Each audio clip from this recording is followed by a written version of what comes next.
The second book of Moses, called Exodus. Chapter 1. Now these are the names of the children of Israel which came into Egypt. Every man and his household came with Jacob: Reuben, Simeon, Levi and Judah, Issachar, Zebulun and Benjamin, Dan and Naphtali, Gad and Asher.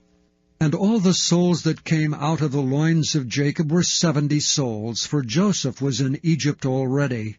And Joseph died, and all his brethren, and all that generation. And the children of Israel were fruitful, and increased abundantly, and multiplied, and waxed exceeding mighty, and the land was filled with them.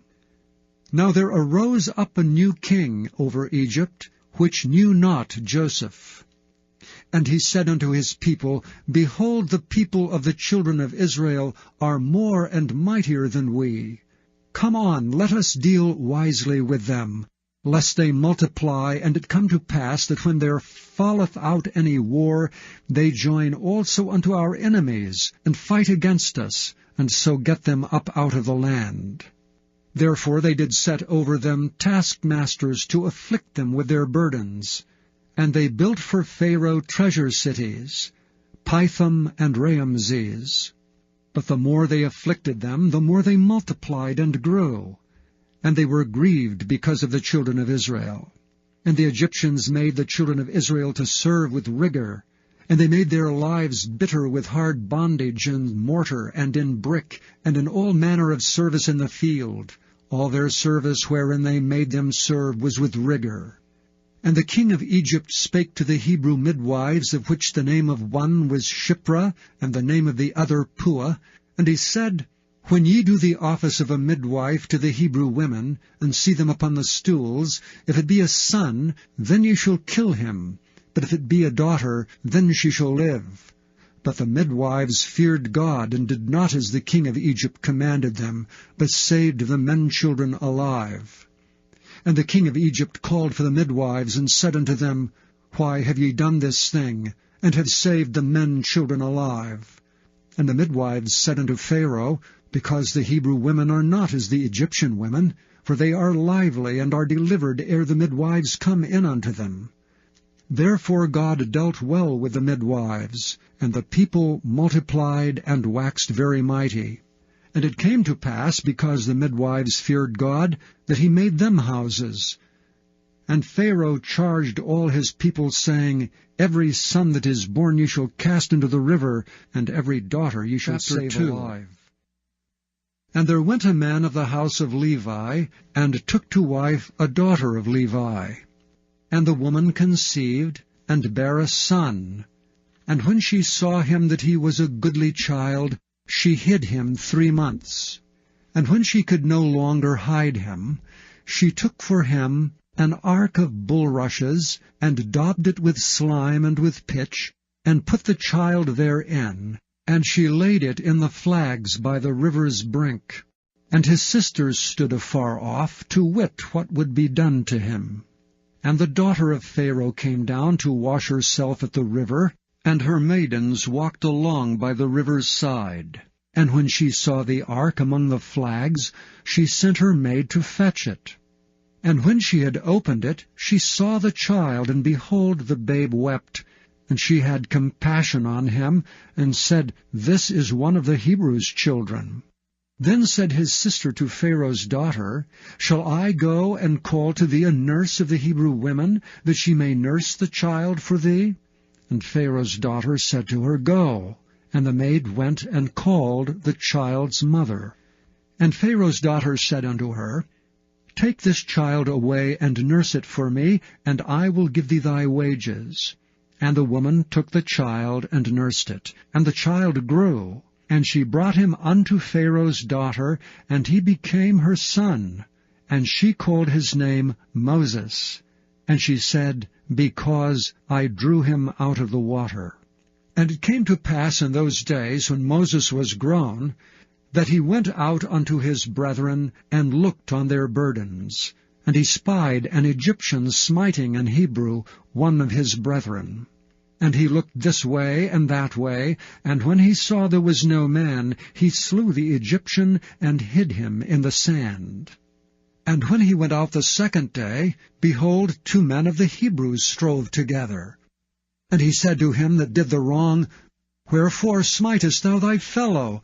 And he said, Who made thee a prince and a judge over us? Intendest thou to kill me as thou killedst the Egyptian? And Moses feared and said, Surely this thing is known. Now when Pharaoh heard this thing, he sought to slay Moses, but Moses fled from the face of Pharaoh, and dwelt in the land of Midian, and he sat down by a well. Now the priest of Midian had 7 daughters, and they came and drew water, and filled the troughs to water their father's flock. And the shepherds came and drove them away, but Moses stood up and helped them, and watered their flock. And when they came to Reuel their father, he said, How is it that ye are come so soon today? And they said, An Egyptian delivered us out of the hand of the shepherds, and also drew water enough for us, and watered the flock. And he said unto his daughters, And where is he?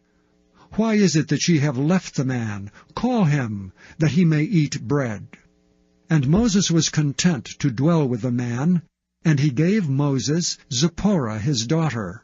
And she bare him a son, and he called his name Gershom, for he said, I have been a stranger in a strange land. And it came to pass in process of time that the king of Egypt died, and the children of Israel sighed by reason of the bondage, and they cried, and their cry came up unto God by reason of the bondage. And God heard their groaning, and God remembered his covenant with Abraham, with Isaac, and with Jacob.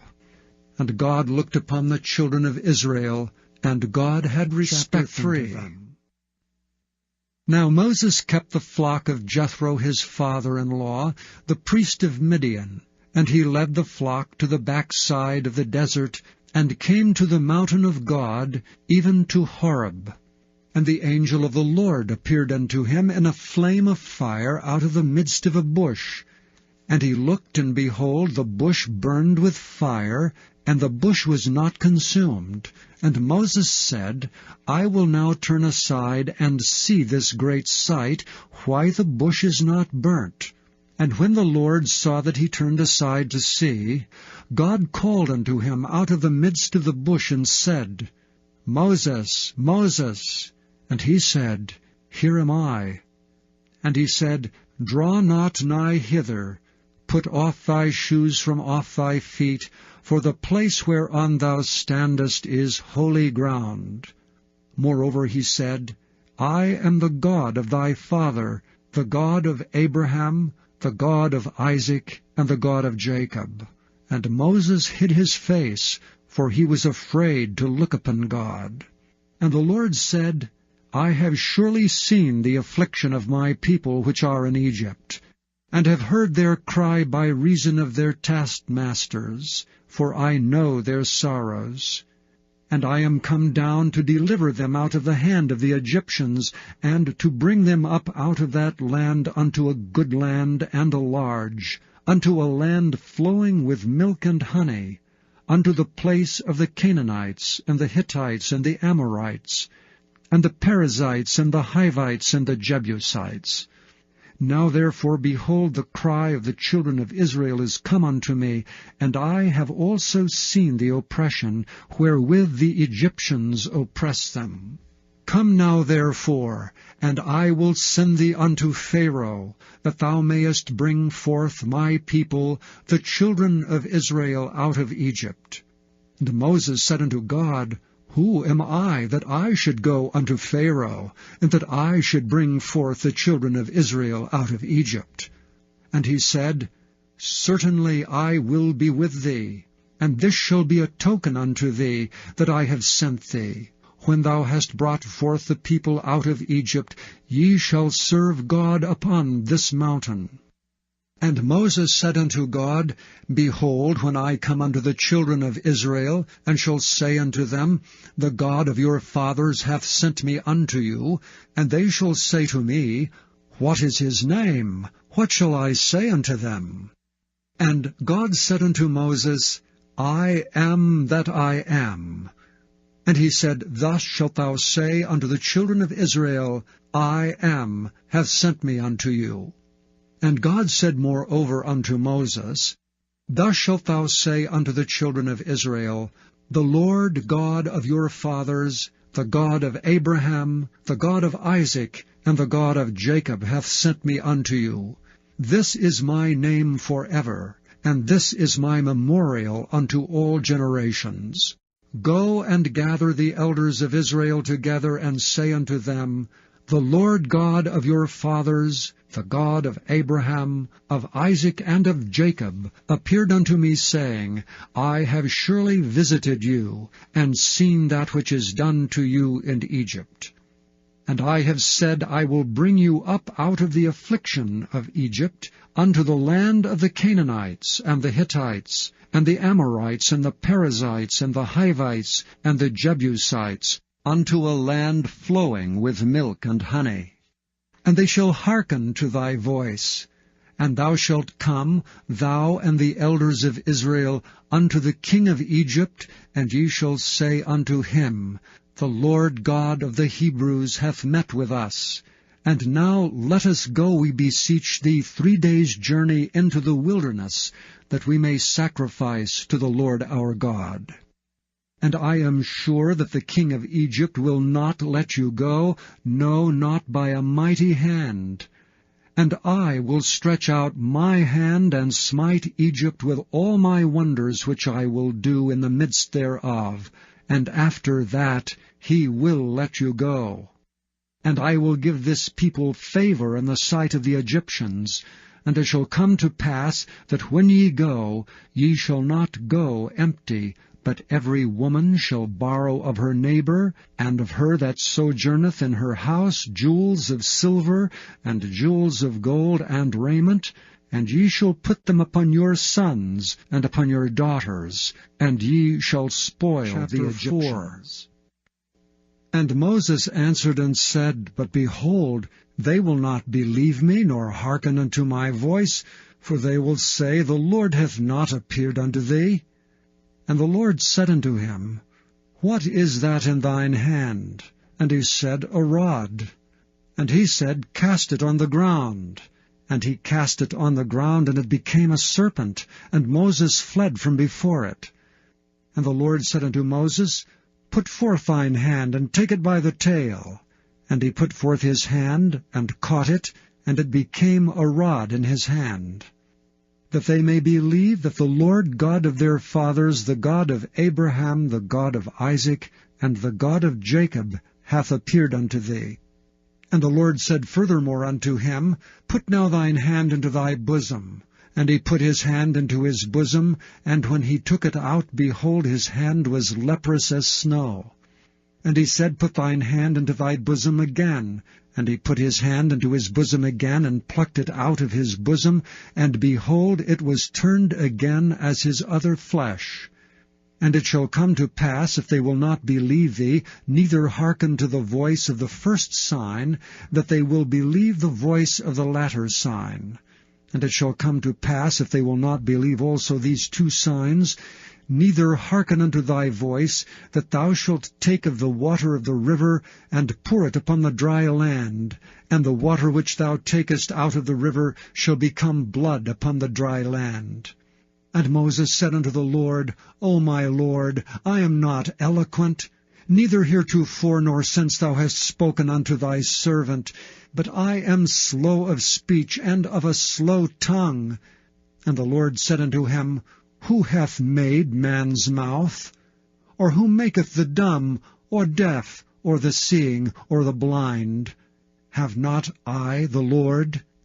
Now therefore go, and I will be with thy mouth, and teach thee what thou shalt say. And he said, O my Lord, send, I pray thee, by the hand of him whom thou wilt send. And the anger of the Lord was kindled against Moses, and he said, Is not Aaron the Levite thy brother? I know that he can speak well. And also, behold, he cometh forth to meet thee, and when he seeth thee, he will be glad in his heart. And thou shalt speak unto him, and put words in his mouth, and I will be with thy mouth, and with his mouth, and will teach you what ye shall do. And he shall be thy spokesman unto the people, and he shall be to thee instead of a mouth, and thou shalt be to him instead of God. And thou shalt take this rod in thine hand, wherewith thou shalt do signs. And Moses went and returned to Jethro his father-in-law, and said unto him, Let me go, I pray thee, and return unto my brethren which are in Egypt, and see whether they be yet alive. And Jethro said to Moses, Go in peace. And the Lord said unto Moses in Midian, Go, return unto Egypt, for all the men are dead which sought thy life. And Moses took his wife and his sons, and set them upon an ass, and he returned to the land of Egypt. And Moses took the rod of God in his hand. And the Lord said unto Moses, When thou goest to return into Egypt, see that thou do all those wonders before Pharaoh, which I have put in thine hand. But I will harden his heart, that he shall not let the people go.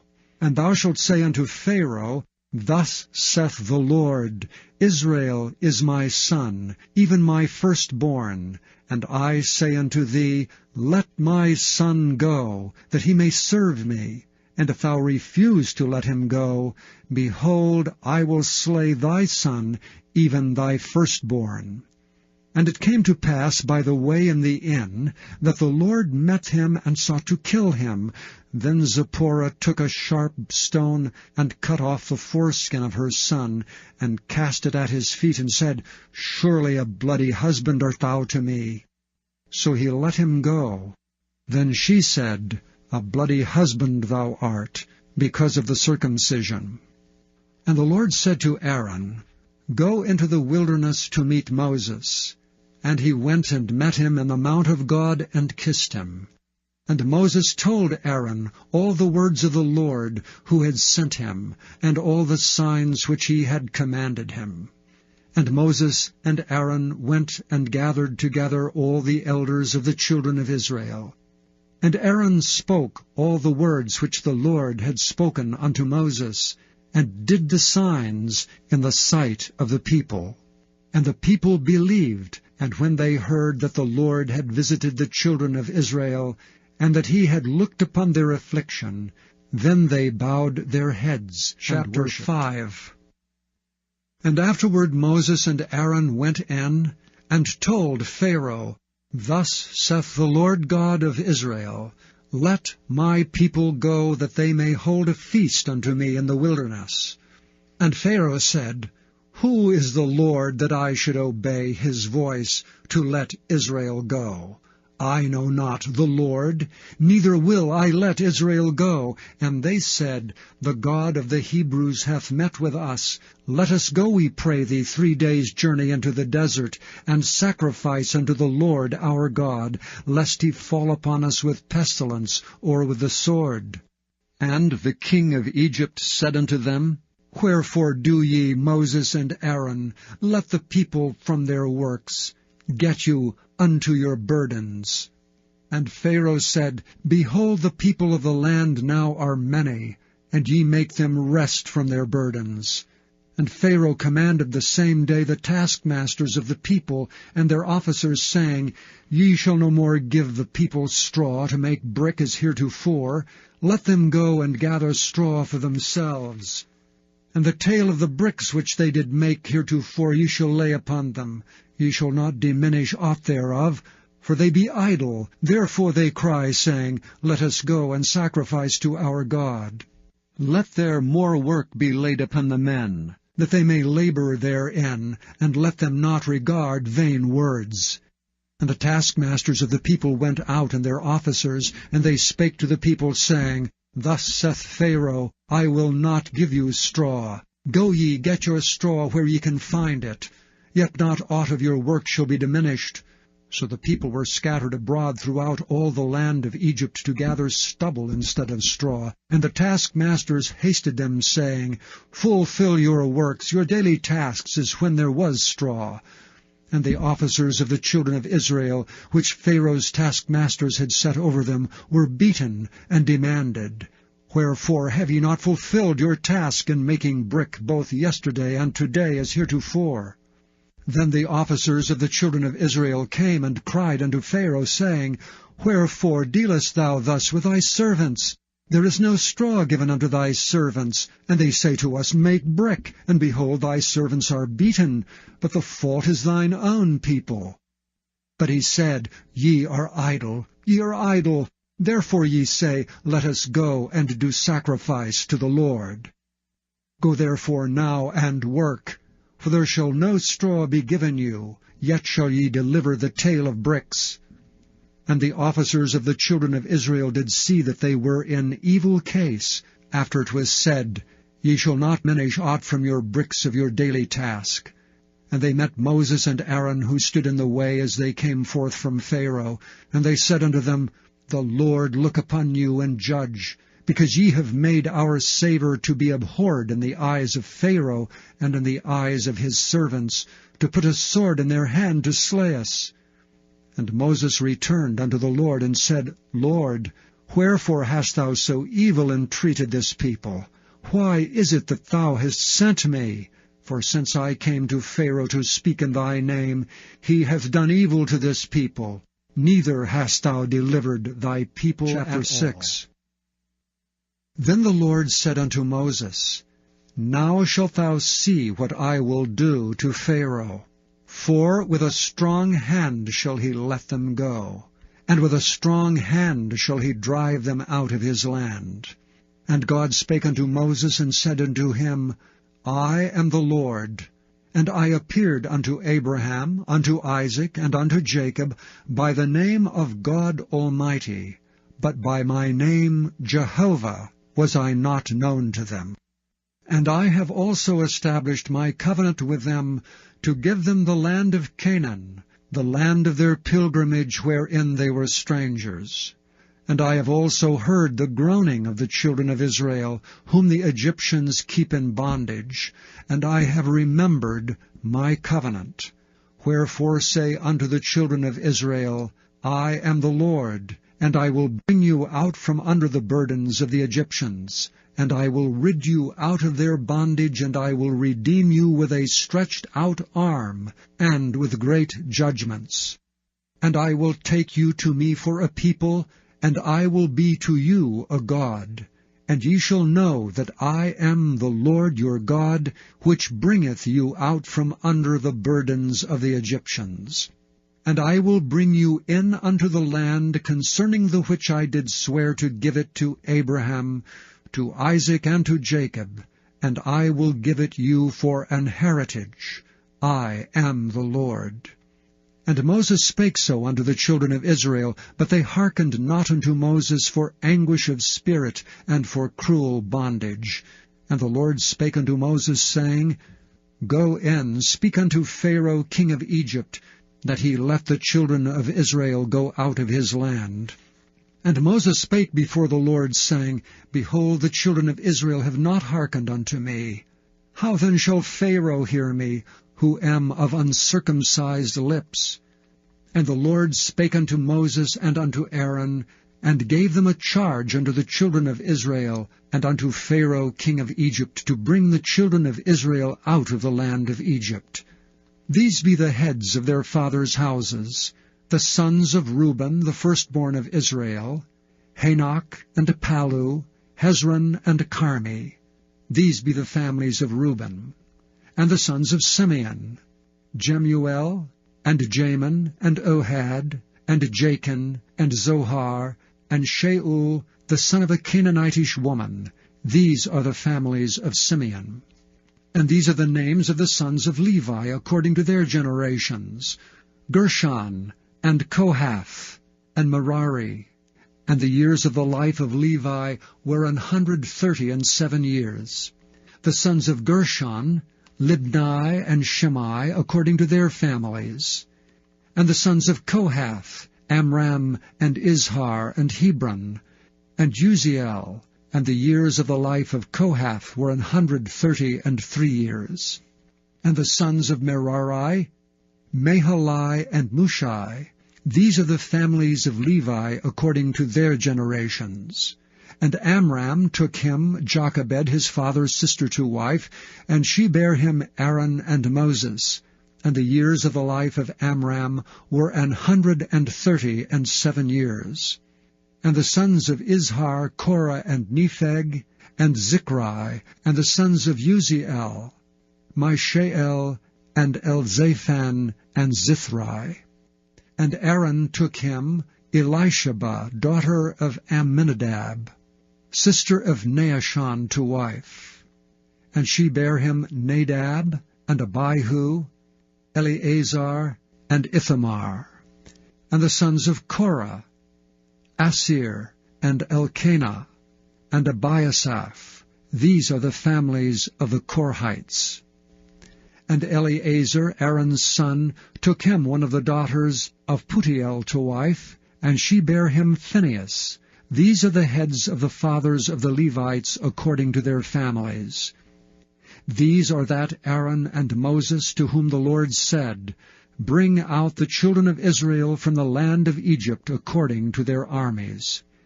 These are they which spake to Pharaoh king of Egypt to bring out the children of Israel from Egypt. These are that Moses and Aaron. And it came to pass on the day when the Lord spake unto Moses in the land of Egypt, that the Lord spake unto Moses, saying, I am the Lord. Speak thou unto Pharaoh king of Egypt all that I say unto thee.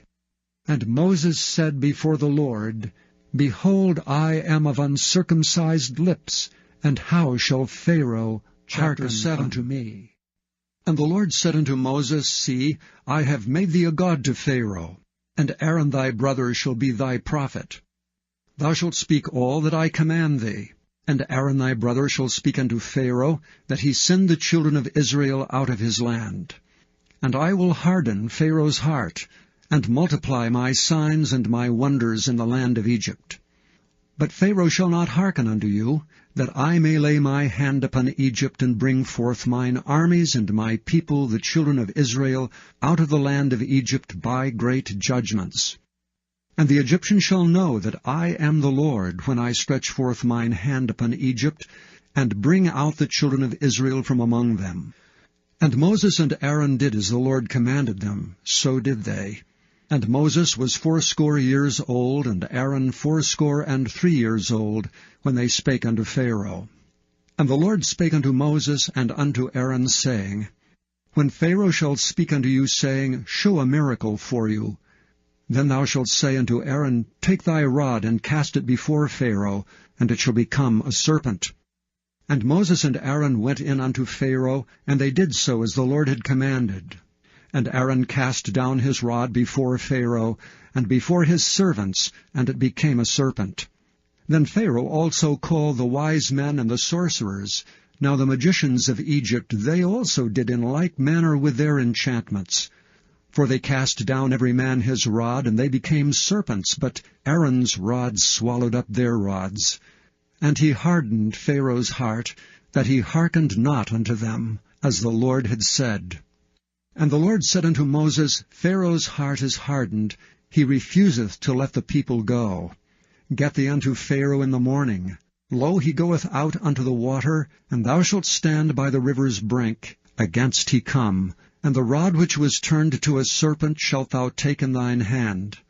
And thou shalt say unto him, The Lord God of the Hebrews hath sent me unto thee, saying, Let my people go, that they may serve me in the wilderness. And behold, hitherto thou wouldst not hear. Thus saith the Lord, In this thou shalt know that I am the Lord. Behold, I will smite with a rod that is in mine hand upon the waters which are in the river, and they shall be turned to blood.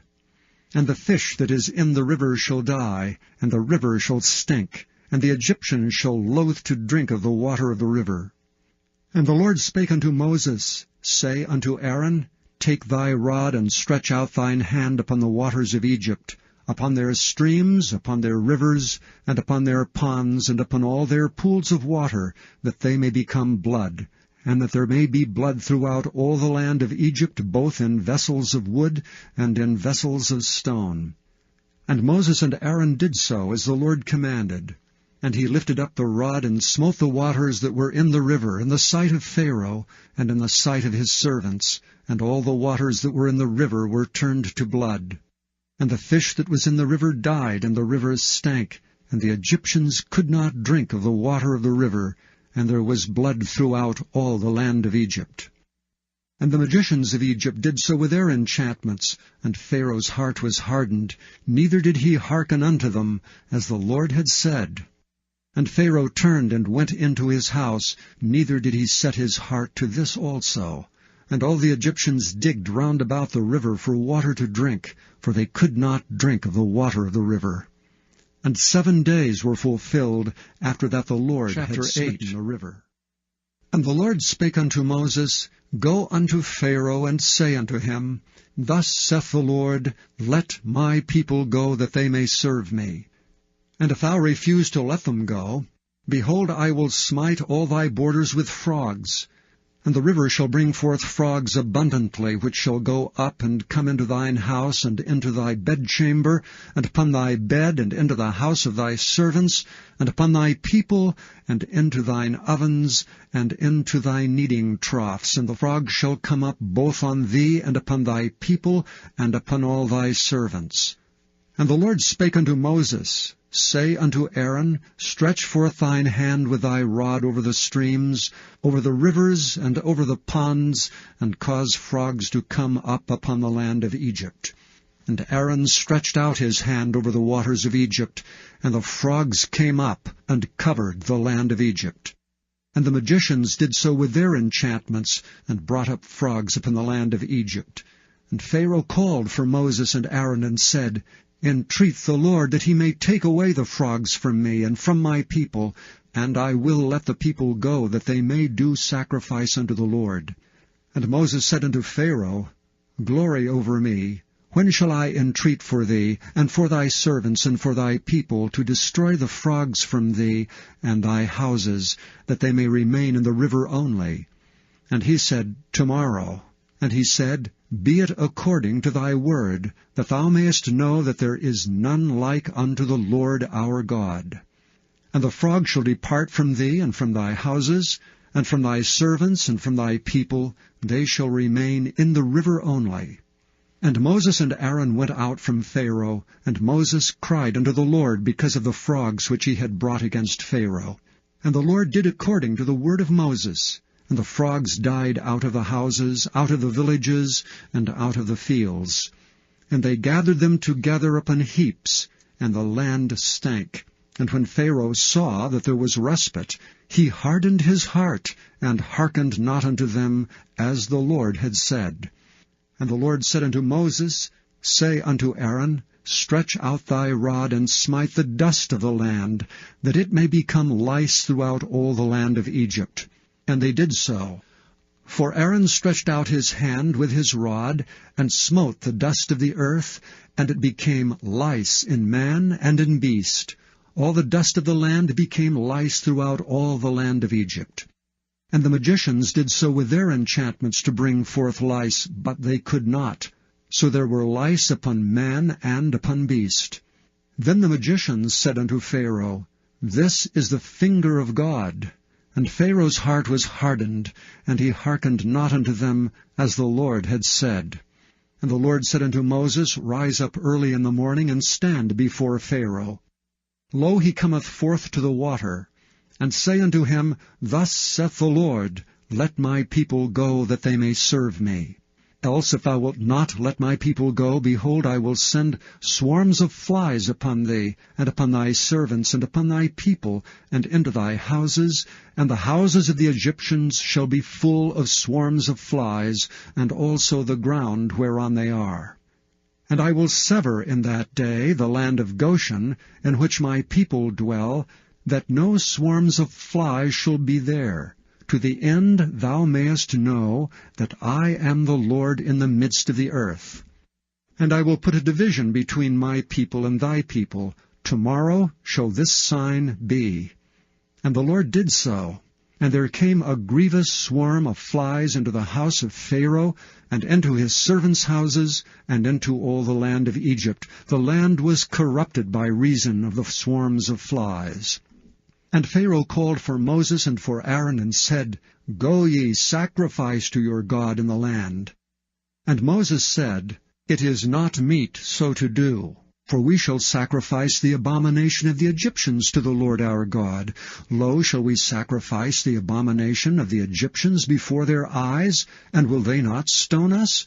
We will go 3 days' journey into the wilderness, and sacrifice to the Lord our God, as he shall command us. And Pharaoh said, I will let you go, that ye may sacrifice to the Lord your God in the wilderness.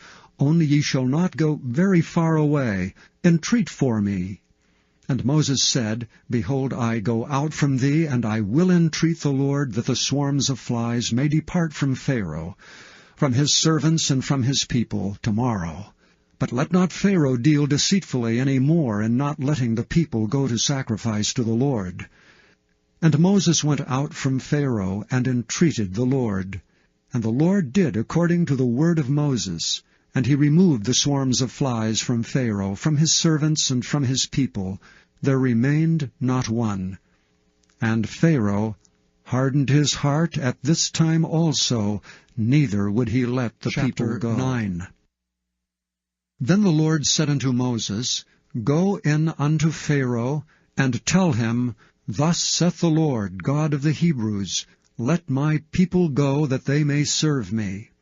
For if thou refuse to let them go, and wilt hold them still, behold, the hand of the Lord is upon thy cattle which is in the field, upon the horses, upon the asses, upon the camels, upon the oxen, and upon the sheep. There shall be a very grievous murrain. And the Lord shall sever between the cattle of Israel and the cattle of Egypt, and there shall nothing die of all that is the children's of Israel. And the Lord appointed a set time, saying, Tomorrow the Lord shall do this thing in the land. And the Lord did that thing on the morrow. And all the cattle of Egypt died, but the cattle of the children of Israel died not one. And Pharaoh sent, and behold, there was not one of the cattle of the Israelites dead. And the heart of Pharaoh was hardened, and he did not let the people go. And the Lord said unto Moses and unto Aaron, Take to you handfuls of ashes of the furnace, and let Moses sprinkle it toward the heaven in the sight of Pharaoh. And it shall become small dust in all the land of Egypt, and shall be a boil breaking forth with blains upon man and upon beast throughout all the land of Egypt. And they took ashes of the furnace, and stood before Pharaoh, and Moses sprinkled it up toward heaven, and it became a boil breaking forth with blains upon man and upon beast. And the magicians could not stand before Moses because of the boils, for the boil was upon the magicians and upon all the Egyptians. And the Lord hardened the heart of Pharaoh, and he hearkened not unto them, as the Lord had spoken unto Moses. And the Lord said unto Moses, Rise up early in the morning, and stand before Pharaoh, and say unto him, Thus saith the Lord God of the Hebrews, Let my people go, that they may serve me. For I will at this time send all my plagues upon thine heart, and upon thy servants, and upon thy people, that thou mayest know that there is none like me in all the earth. For now I will stretch out my hand, that I may smite thee and thy people with pestilence, and thou shalt be cut off from the earth. And in very deed for this cause have I raised thee up, for to show in thee my power, and that my name may be declared throughout all the earth. As yet exaltest thou thyself against my people, that thou wilt not let them go. Behold, tomorrow about this time I will cause it to rain a very grievous hail, such as hath not been in Egypt since the foundation thereof even until now. Send therefore now, and gather thy cattle, and all that thou hast in the field, for upon every man and beast which shall be found in the field, and shall not be brought home, the hail shall come down upon them, and they shall die. He that feared the word of the Lord among the servants of Pharaoh made his servants and his cattle flee into the houses. And he that regarded not the word of the Lord left his servants and his cattle in the field. And the Lord said unto Moses, Stretch forth thine hand toward heaven, that there may be hail in all the land of Egypt, upon man and upon beast, and upon every herb of the field throughout the land of Egypt. And Moses stretched forth his rod toward heaven, and the Lord sent thunder and hail, and the fire ran along upon the ground, and the Lord rained hail upon the land of Egypt. So there was hail and fire mingled with the hail, very grievous, such as there was none like it in all the land of Egypt since it became a nation. And the hail smote throughout all the land of Egypt all that was in the field, both man and beast. And the hail smote every herb of the field, and brake every tree of the field. Only in the land of Goshen, where the children of Israel were, was there no hail. And Pharaoh sent and called for Moses and Aaron, and said unto them, I have sinned this time. The Lord is righteous, and I and my people are wicked. Entreat the Lord, for it is enough, that there be no more mighty thunderings and hail, and I will let you go, and ye shall stay no longer. And Moses said unto him, As soon as I am gone out of the city, I will spread abroad my hands unto the Lord, and the thunder shall cease, neither shall there be any more hail, that thou mayest know how that the earth is the Lord's. But as for thee and thy servants, I know that ye will not yet fear the Lord God. And the flax and the barley was smitten, for the barley was in the ear, and the flax was bald. But the wheat and the rye were not smitten, for they were not grown up. And Moses went out of the city from Pharaoh, and spread abroad his hands unto the Lord, and the thunders and hail ceased, and the rain was not poured upon the earth. And when Pharaoh saw that the rain and the hail and the thunders were ceased, he sinned yet more, and hardened his heart, he and his servants. And the heart of Pharaoh was hardened, neither would he let the children of Israel go, as the Lord had spoken. Chapter 10. Moses. And the Lord said unto Moses, Go in unto Pharaoh, for I have hardened his heart and the heart of his servants, that I might show these my signs before him, and that thou mayest tell in the ears of thy son and of thy son's son what things I have wrought in Egypt, and my signs which I have done among them, that ye may know how that I am the Lord. And Moses and Aaron came in unto Pharaoh, and said unto him, Thus saith the Lord God of the Hebrews, How long wilt thou refuse to humble thyself before me? Let my people go, that they may serve me. Else, if thou refuse to let my people go, behold, tomorrow will I bring the locusts into thy coast, and they shall cover the face of the earth, that one cannot be able to see the earth, and they shall eat the residue of that which is escaped, which remaineth unto you from the hail, and shall eat every tree which groweth for you out of the field.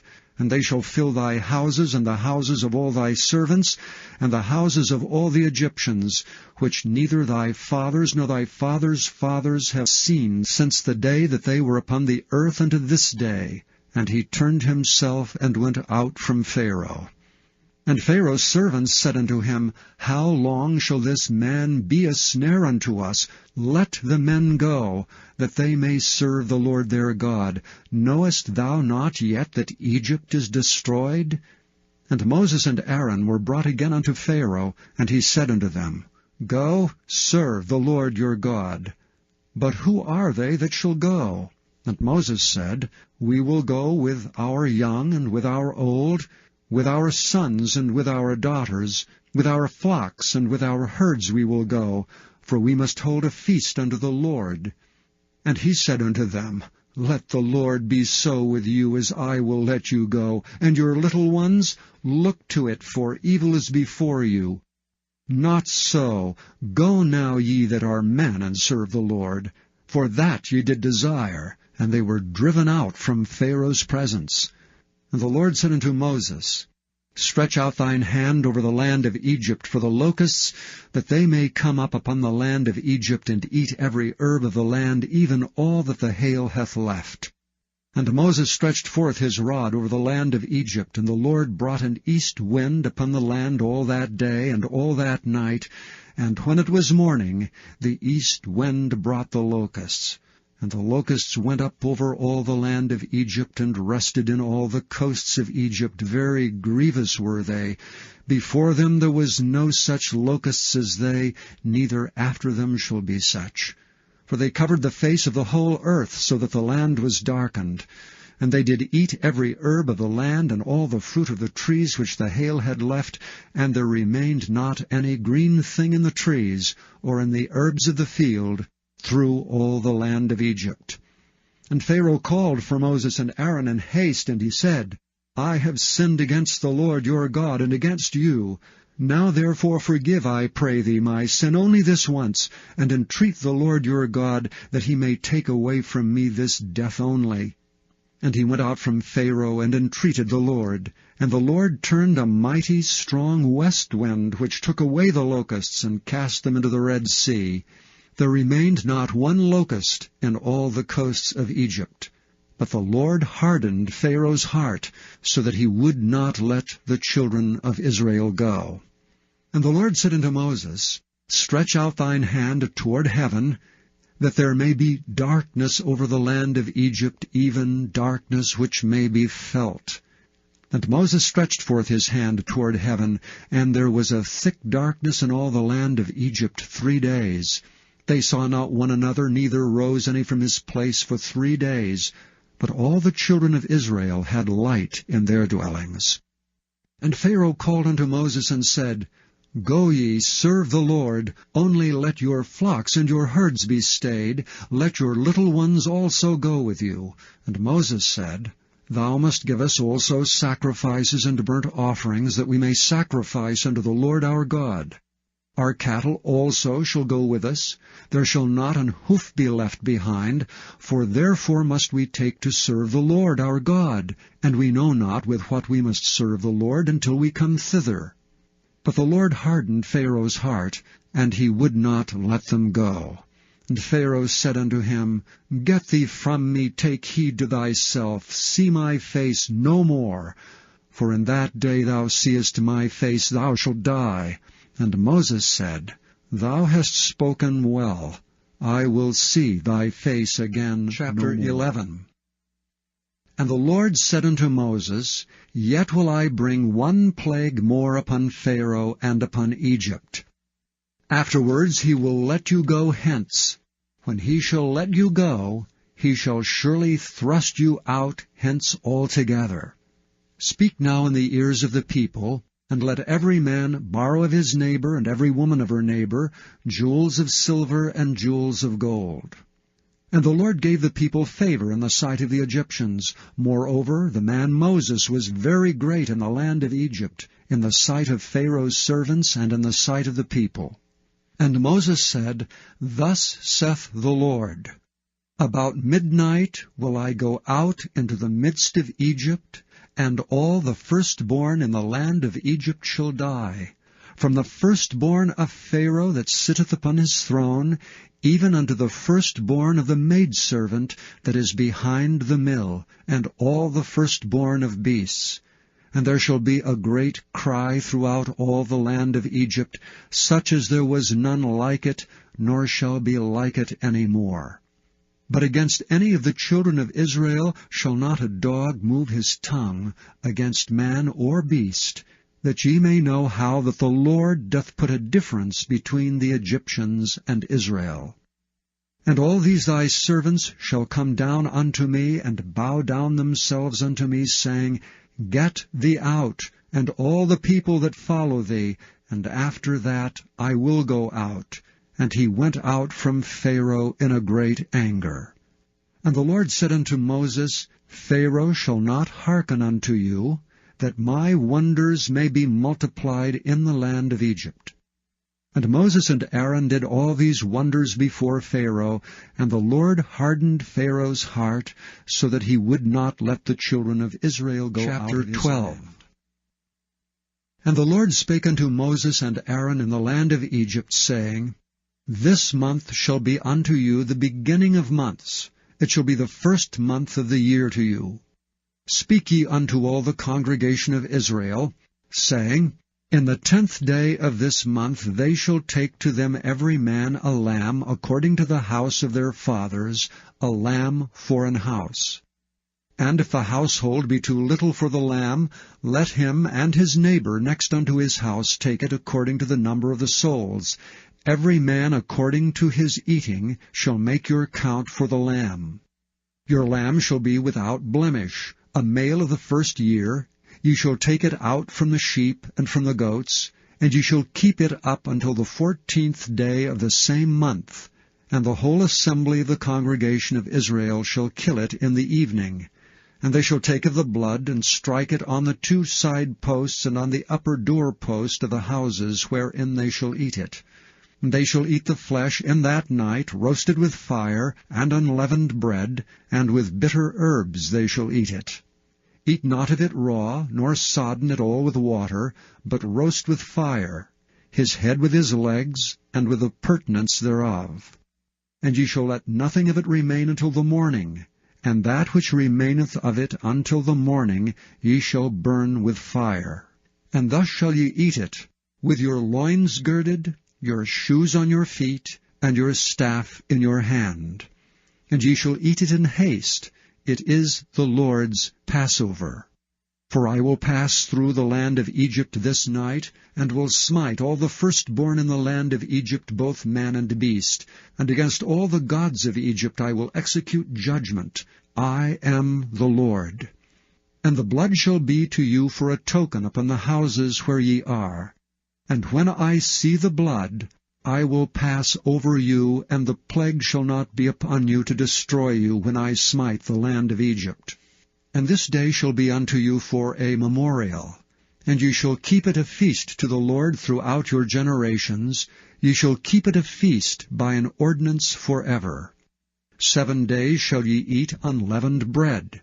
Even the first day ye shall put away leaven out of your houses, for whosoever eateth leavened bread from the first day until the 7th day, that soul shall be cut off from Israel.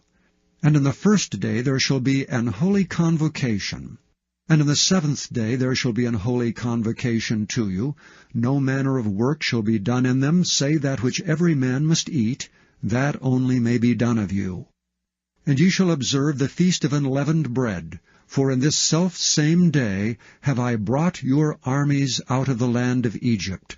Therefore shall ye observe this day in your generations by an ordinance forever. In the 1st month on the 14th day of the month at even ye shall eat unleavened bread until the 21st day of the month at even. 7 days shall there be no leaven found in your houses. For whosoever eateth that which is leavened, even that soul shall be cut off from the congregation of Israel, whether he be a stranger or born in the land. Ye shall eat nothing leavened. In all your habitations shall ye eat unleavened bread.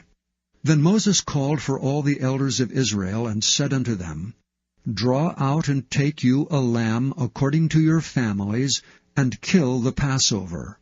And ye shall take a bunch of hyssop, and dip it in the blood that is in the basin, and strike the lintel and the 2 side posts with the blood that is in the basin, and none of you shall go out at the door of his house until the morning. For the Lord will pass through to smite the Egyptians, and when he seeth the blood upon the lintel and on the 2 side posts, the Lord will pass over the door, and will not suffer the destroyer to come in unto your houses to smite you. And ye shall observe this thing for an ordinance to thee and to thy sons forever. And it shall come to pass, when ye be come to the land which the Lord will give you, according as he hath promised, that ye shall keep this service. And it shall come to pass, when your children shall say unto you, What mean ye by this service? That ye shall say, It is the sacrifice of the Lord's Passover, who passed over the houses of the children of Israel and Egypt, when he smote the Egyptians, and delivered our houses. And the people bowed the head and worshipped. And the children of Israel went away, and did as the Lord had commanded Moses and Aaron, so did they. And it came to pass that at midnight the Lord smote all the firstborn of the land of Egypt, from the firstborn of Pharaoh that sat on his throne, unto the firstborn of the captive that was in the dungeon, and all the firstborn of cattle. And Pharaoh rose up in the night, he and all his servants and all the Egyptians, and there was a great cry in Egypt, for there was not a house where there was not one dead. And he called for Moses and Aaron by night, and said, Rise up and get you forth from among my people, both ye and the children of Israel, and go, serve the Lord as ye have said. Also take your flocks and your herds as ye have said, and be gone, and bless me also. And the Egyptians were urgent upon the people, that they might send them out of the land in haste, for they said, We be all dead men.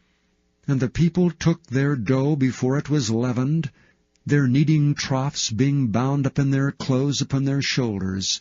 And the children of Israel did according to the word of Moses, and they borrowed of the Egyptians jewels of silver and jewels of gold and raiment.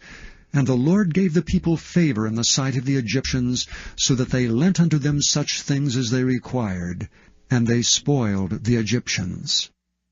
And the children of Israel journeyed from Ramesses to Succoth, about 600,000 on foot, that were men beside children. And a mixed multitude went up also with them, and flocks and herds, even very much cattle. And they baked unleavened cakes of the dough which they brought forth out of Egypt, for it was not leavened, because they were thrust out of Egypt, and could not tarry, neither had they prepared for themselves any victual. Now the sojourning of the children of Israel who dwelt in Egypt was 430 years. And it came to pass at the end of the 430 years, even the selfsame day it came to pass, that all the hosts of the Lord went out from the land of Egypt. It is a night to be much observed unto the Lord for bringing them out from the land of Egypt. This is that night of the Lord to be observed of all the children of Israel in their generations. And the Lord said unto Moses and Aaron, This is the ordinance of the Passover. There shall be no stranger eat thereof, but every man's servant that is bought for money, when thou hast circumcised him, then shall he eat thereof. A foreigner and an hired servant shall not eat thereof. In one house shall it be eaten. Thou shalt not carry forth aught of the flesh abroad out of the house, neither shall ye break a bone thereof. All the congregation of Israel shall keep it. And when a stranger shall sojourn with thee, and will keep the Passover to the Lord, let all his males be circumcised, and then let him come near and keep it. And he shall be as one that is born in the land, for no uncircumcised person shall eat thereof. One law shall be to him that is homeborn, and unto the stranger that sojourneth among you. Thus did all the children of Israel, as the Lord commanded Moses and Aaron, so did they. And it came to pass the selfsame day, that the Lord did bring the children of Israel out of the land of Egypt. Chapter 13. And the Lord spake unto Moses, saying, Sanctify unto me all the firstborn, whatsoever openeth the womb among the children of Israel, both of man and of beast. It is mine. And Moses said unto the people, Remember this day in which ye came out from Egypt, out of the house of bondage. For by strength of hand the Lord brought you out from this place. There shall no leavened bread be eaten. This day came ye out in the month Abib. And it shall be, when the Lord shall bring thee into the land of the Canaanites, and the Hittites, and the Amorites, and the Hivites, and the Jebusites, which he sware unto thy fathers to give thee, a land flowing with milk and honey, that thou shalt keep this service in this month. 7 days thou shalt eat unleavened bread, and in the 7th day shall be a feast to the Lord.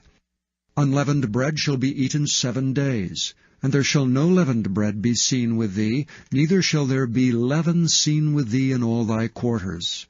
And thou shalt show thy son in that day, saying, This is done because of that which the Lord did unto me when I came forth out of Egypt. And it shall be for a sign unto thee upon thine hand, and for a memorial between thine eyes, that the Lord's law may be in thy mouth. For with a strong hand hath the Lord brought thee out of Egypt. Thou shalt therefore keep this ordinance in his season from year to year. And it shall be, when the Lord shall bring thee into the land of the Canaanites, as he sware unto thee and to thy fathers, and shall give it thee, that thou shalt set apart unto the Lord all that openeth the matrix, and every firstling that cometh of a beast which thou hast. The males shall be the Lord's. And every firstling of an ass thou shalt redeem with a lamb. And if thou wilt not redeem it, then thou shalt break his neck, and all the firstborn of men among thy children shalt thou redeem. And it shall be, when thy son asketh thee in time to come, saying, What is this? That thou shalt say unto him, By strength of hand the Lord brought us out from Egypt, from the house of bondage. And it came to pass, when Pharaoh would hardly let us go, that the Lord slew all the firstborn in the land of Egypt, both the firstborn of man and the firstborn of beast. Therefore I sacrifice to the Lord all that openeth the matrix, being males, but all the firstborn of my children I redeem. And it shall be for a token upon thine hand, and for frontlets between thine eyes. For by strength of hand the Lord brought us forth out of Egypt. And it came to pass, when Pharaoh had let the people go, that God led them not through the way of the land of the Philistines, although that was near. For God said, Lest peradventure the people repent when they see war, and they return to Egypt. But God led the people about through the way of the wilderness of the Red Sea, and the children of Israel went up, harnessed out of the land of Egypt. And Moses took the bones of Joseph with him, for he had straitly sworn the children of Israel, saying, God will surely visit you, and ye shall carry up my bones away hence with you.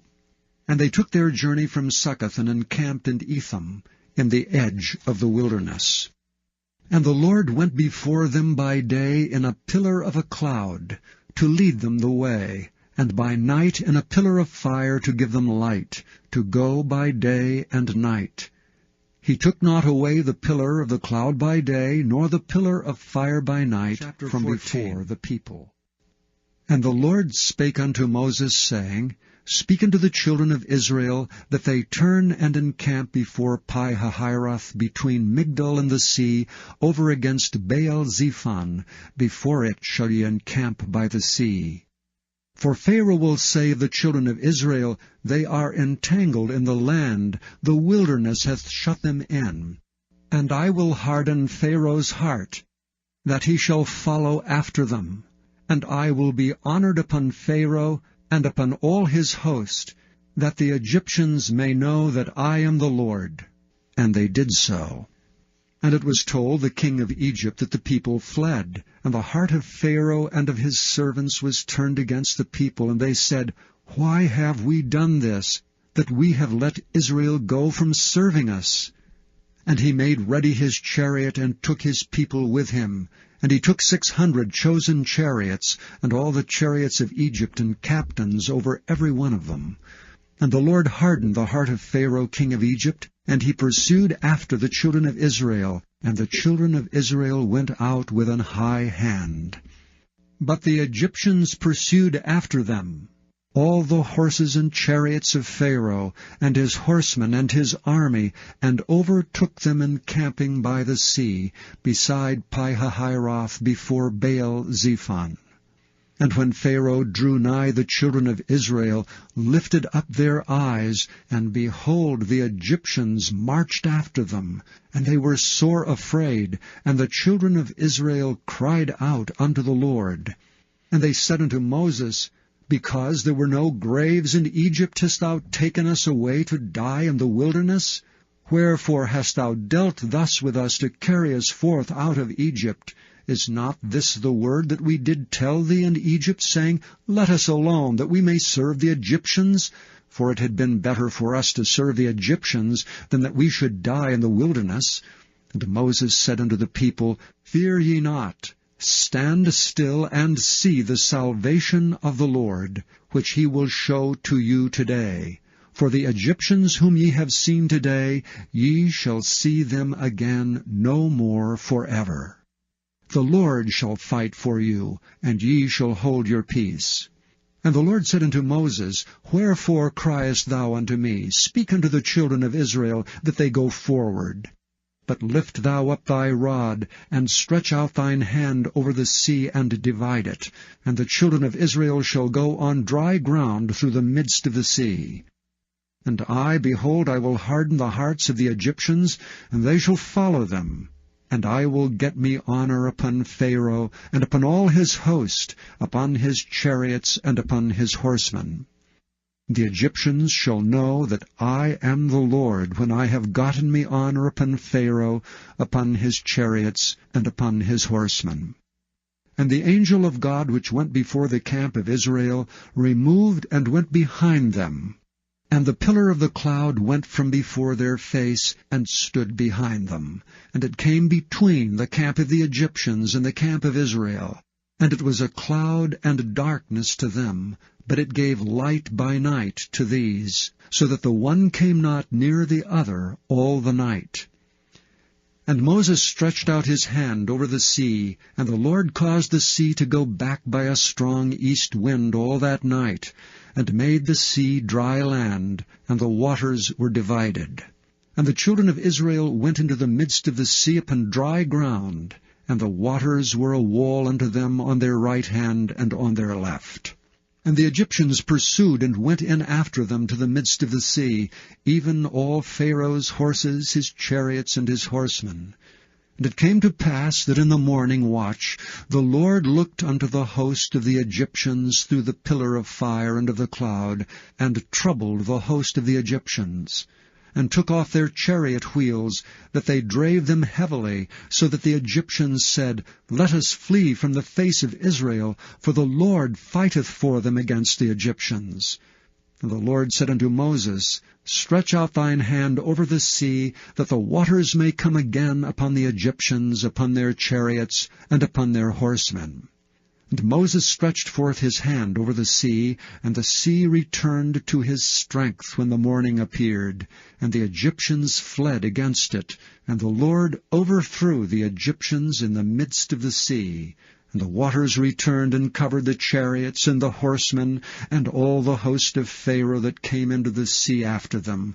There remained not so much as one of them. But the children of Israel walked upon dry land in the midst of the sea, and the waters were a wall unto them on their right hand and on their left. Thus the Lord saved Israel that day out of the hand of the Egyptians. And Israel saw the Egyptians dead upon the seashore. And Israel saw that great work which the Lord did upon the Egyptians. And the people feared the Lord, and believed the Lord and his servant Chapter 15. Moses. Then sang Moses and the children of Israel this song unto the Lord, and spake, saying, I will sing unto the Lord, for he hath triumphed gloriously. The horse and his rider hath he thrown into the sea. The Lord is my strength and song, and he is become my salvation. He is my God, and I will prepare him an habitation, my father's God, and I will exalt him. The Lord is a man of war, the Lord is his name. Pharaoh's chariots and his host hath he cast into the sea. His chosen captains also are drowned in the Red Sea. The depths have covered them, they sank into the bottom as a stone. Thy right hand, O Lord, is become glorious in power. Thy right hand, O Lord, hath dashed in pieces the enemy. And in the greatness of thine excellency thou hast overthrown them that rose up against thee. Thou sentest forth thy wrath, which consumed them as stubble. And with the blast of thy nostrils the waters were gathered together, the floods stood upright as an heap, and the depths were congealed in the heart of the sea. The enemy said, I will pursue, I will overtake, I will divide the spoil. My lust shall be satisfied upon them. I will draw my sword, my hand shall destroy them. Thou didst blow with thy wind. The sea covered them. They sank as lead in the mighty waters. Who is like unto thee, O Lord, among the gods?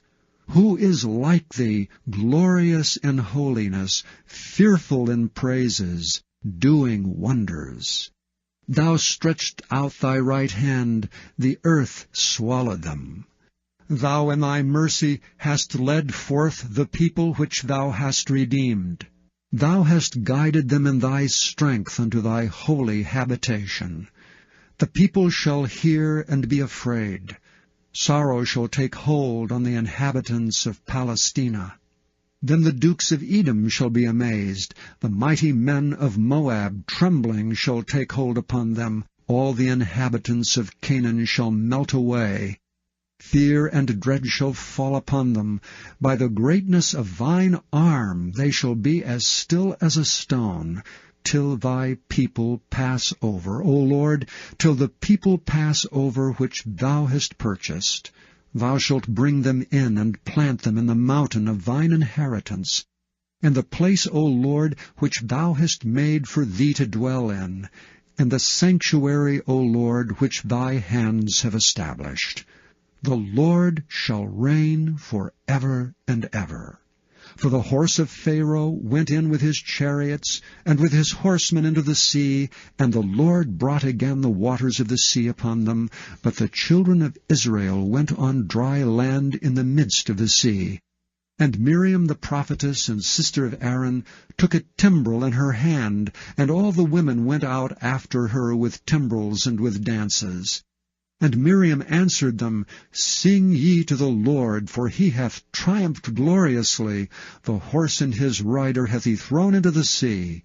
So Moses brought Israel from the Red Sea, and they went out into the wilderness of Shur. And they went out 3 days in the wilderness, and found no water. And when they came to Marah, they could not drink of the waters of Marah, for they were bitter. Therefore the name of it was called Marah.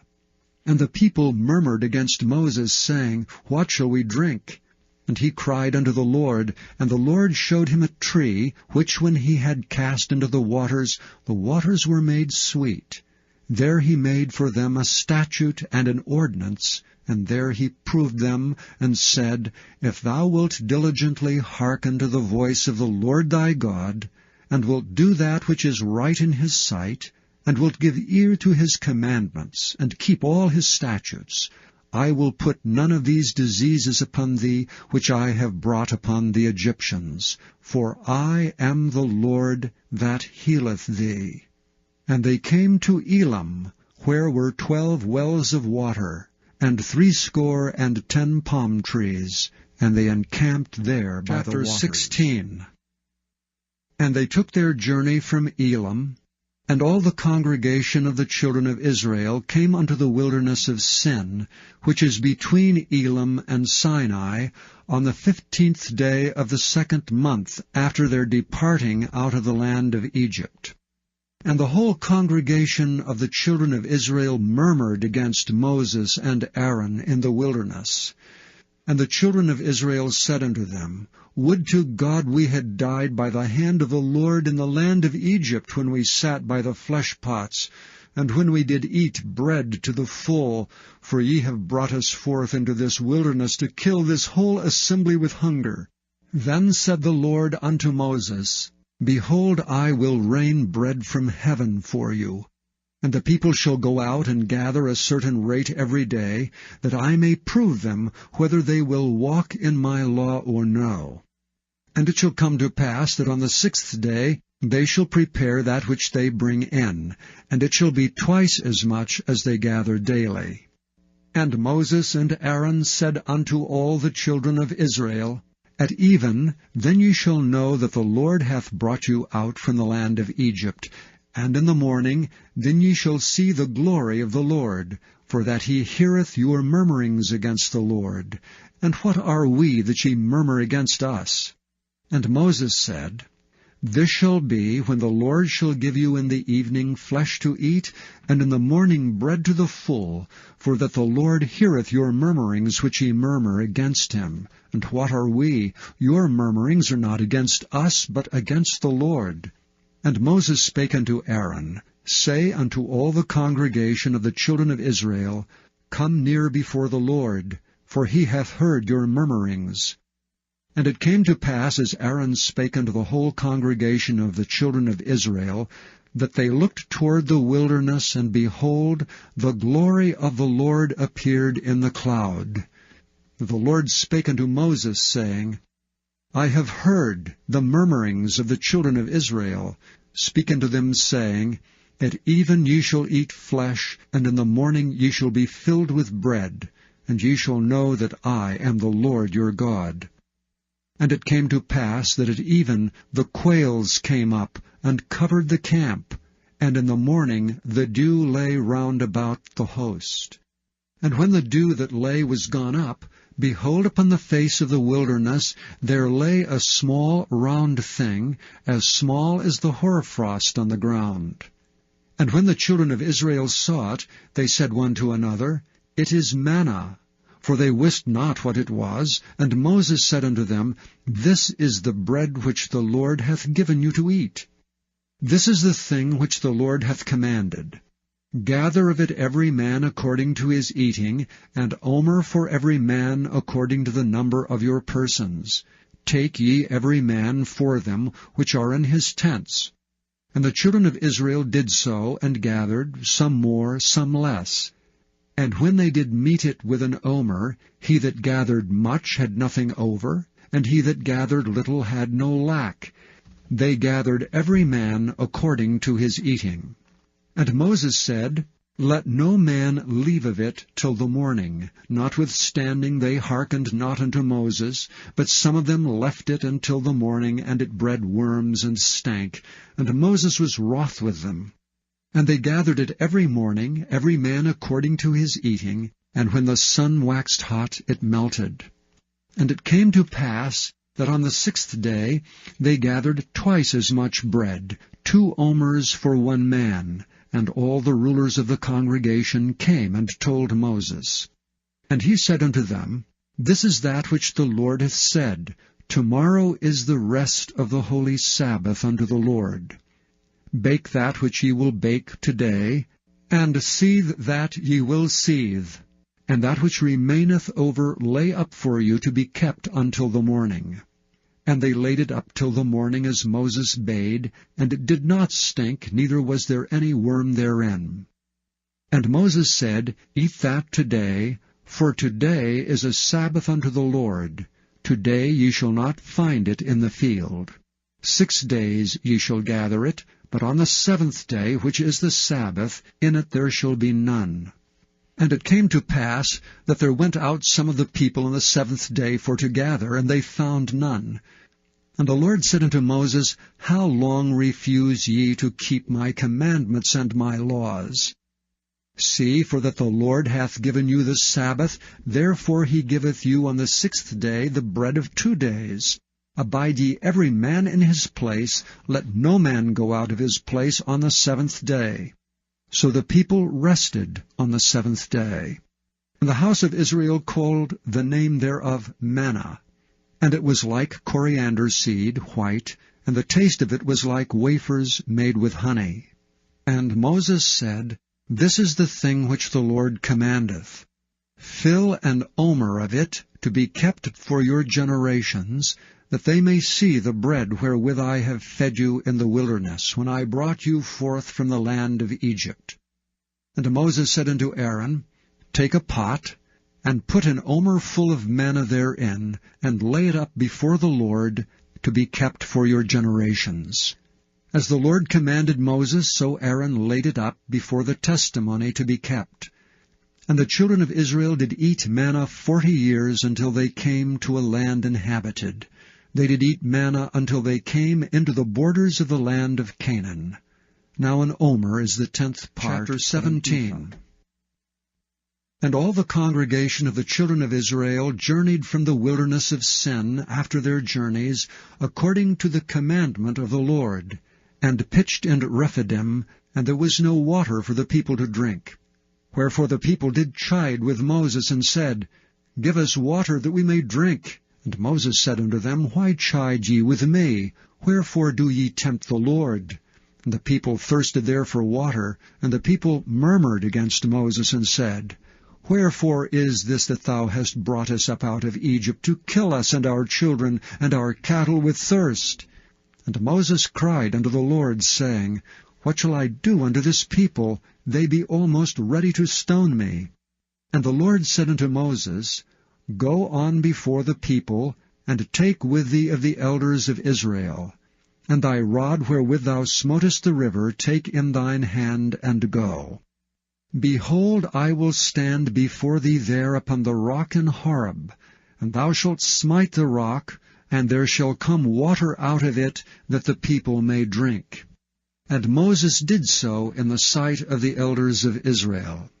And he called the name of the place Massah and Meribah, because of the chiding of the children of Israel, and because they tempted the Lord, saying, Is the Lord among us or not?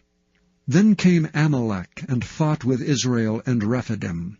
And Moses said unto Joshua, Choose us out men, and go out, fight with Amalek. Tomorrow I will stand on the top of the hill, with the rod of God in mine hand.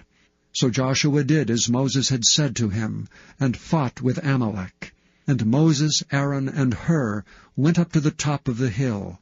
And it came to pass, when Moses held up his hand, that Israel prevailed. And when he let down his hand, Amalek prevailed. But Moses' hands were heavy. And they took a stone, and put it under him, and he sat thereon, and Aaron and Hur stayed up his hands, the one on the one side, and the other on the other side, and his hands were steady until the going down of the sun. And Joshua discomfited Amalek, and his people with the edge of the sword. And the Lord said unto Moses, Write this for a memorial in a book, and rehearse it in the ears of Joshua. For I will utterly put out the remembrance of Amalek from under heaven. And Moses built an altar, and called the name of it Jehovah Nissi. For he said, Because the Lord hath sworn that the Lord will have war with Amalek from generation to generation. When Jethro the priest of Midian, Moses' father-in-law, heard of all that God had done for Moses and for Israel his people, and that the Lord had brought Israel out of Egypt, then Jethro, Moses' father-in-law, took Zipporah, Moses' wife, after he had sent her back, and her 2 sons, of which the name of one was Gershom, for he said, I have been an alien in a strange land. And the name of the other was Eleazar, for the God of my father, said he, was mine help, and delivered me from the sword of Pharaoh. And Jethro, Moses' father-in-law, came with his sons and his wife unto Moses into the wilderness, where he encamped at the mount of God. And he said unto Moses, I thy father-in-law Jethro am come unto thee, and thy wife and her 2 sons with her. And Moses went out to meet his father-in-law, and did obeisance and kissed him, and they asked each other of their welfare, and they came into the tent. And Moses told his father-in-law all that the Lord had done unto Pharaoh, and to the Egyptians for Israel's sake, and all the travail that had come upon them by the way, and how the Lord delivered them. And Jethro rejoiced for all the goodness which the Lord had done to Israel, whom he had delivered out of the hand of the Egyptians. And Jethro said, Blessed be the Lord, who hath delivered you out of the hand of the Egyptians, and out of the hand of Pharaoh, who hath delivered the people from under the hand of the Egyptians. Now I know that the Lord is greater than all gods, for in the thing wherein they dwelt proudly he was above them. And Jethro, Moses' father-in-law, took a burnt offering and sacrifices for God. And Aaron came, and all the elders of Israel, to eat bread with Moses' father-in-law before God. And it came to pass on the morrow that Moses sat to judge the people. And the people stood by Moses from morning unto the evening. And when Moses' father-in-law saw all that he did to the people, he said, What is this thing that thou doest to the people? Why sittest thou thyself alone, and all the people stand by thee from morning unto even? And Moses said unto his father-in-law, Because the people come unto me to inquire of God. When they have a matter, they come unto me, and I judge between one and another, and I do make them know the statutes of God and his laws. And Moses' father-in-law said unto him, The thing that thou doest is not good. Thou wilt surely wear away, both thou and this people that is with thee, for this thing is too heavy for thee. Thou art not able to perform it thyself alone. Hearken now unto my voice, I will give thee counsel, and God shall be with thee. Be thou for the people to Godward, that thou mayest bring the causes unto God. And thou shalt teach them ordinances and laws, and shalt show them the way wherein they must walk, and the work that they must do. Moreover, thou shalt provide out of all the people able men, such as fear God, men of truth, hating covetousness, and place such over them to be rulers of thousands, and rulers of hundreds, rulers of 50s, and rulers of 10s. And let them judge the people at all seasons. And it shall be that every great matter they shall bring unto thee, but every small matter they shall judge. So shall it be easier for thyself, and they shall bear the burdens with thee. If thou shalt do this thing, and God command thee so, then thou shalt be able to endure, and all this people shall also go to their place in peace. So Moses hearkened to the voice of his father-in-law, and did all that he had said. And Moses chose able men out of all Israel, and made them heads over the people, rulers of thousands, rulers of hundreds, rulers of 50s, and rulers of 10s. And they judged the people at all seasons. The hard causes they brought unto Moses, but every small matter they judged themselves. And Moses let his father-in-law depart, and he went his way into his own land. Chapter 19. In the 3rd month, when the children of Israel were gone forth out of the land of Egypt, the same day came they into the wilderness of Sinai.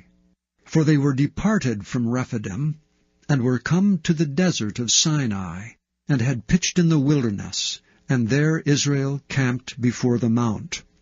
And Moses went up unto God, and the Lord called unto him out of the mountain, saying, Thus shalt thou say to the house of Jacob, and tell the children of Israel, Ye have seen what I did unto the Egyptians, and how I bare you on eagle's wings, and brought you unto myself. Now therefore, if ye will obey my voice indeed, and keep my covenant, then ye shall be a peculiar treasure unto me above all people, for all the earth is mine. And ye shall be unto me a kingdom of priests, and an holy nation.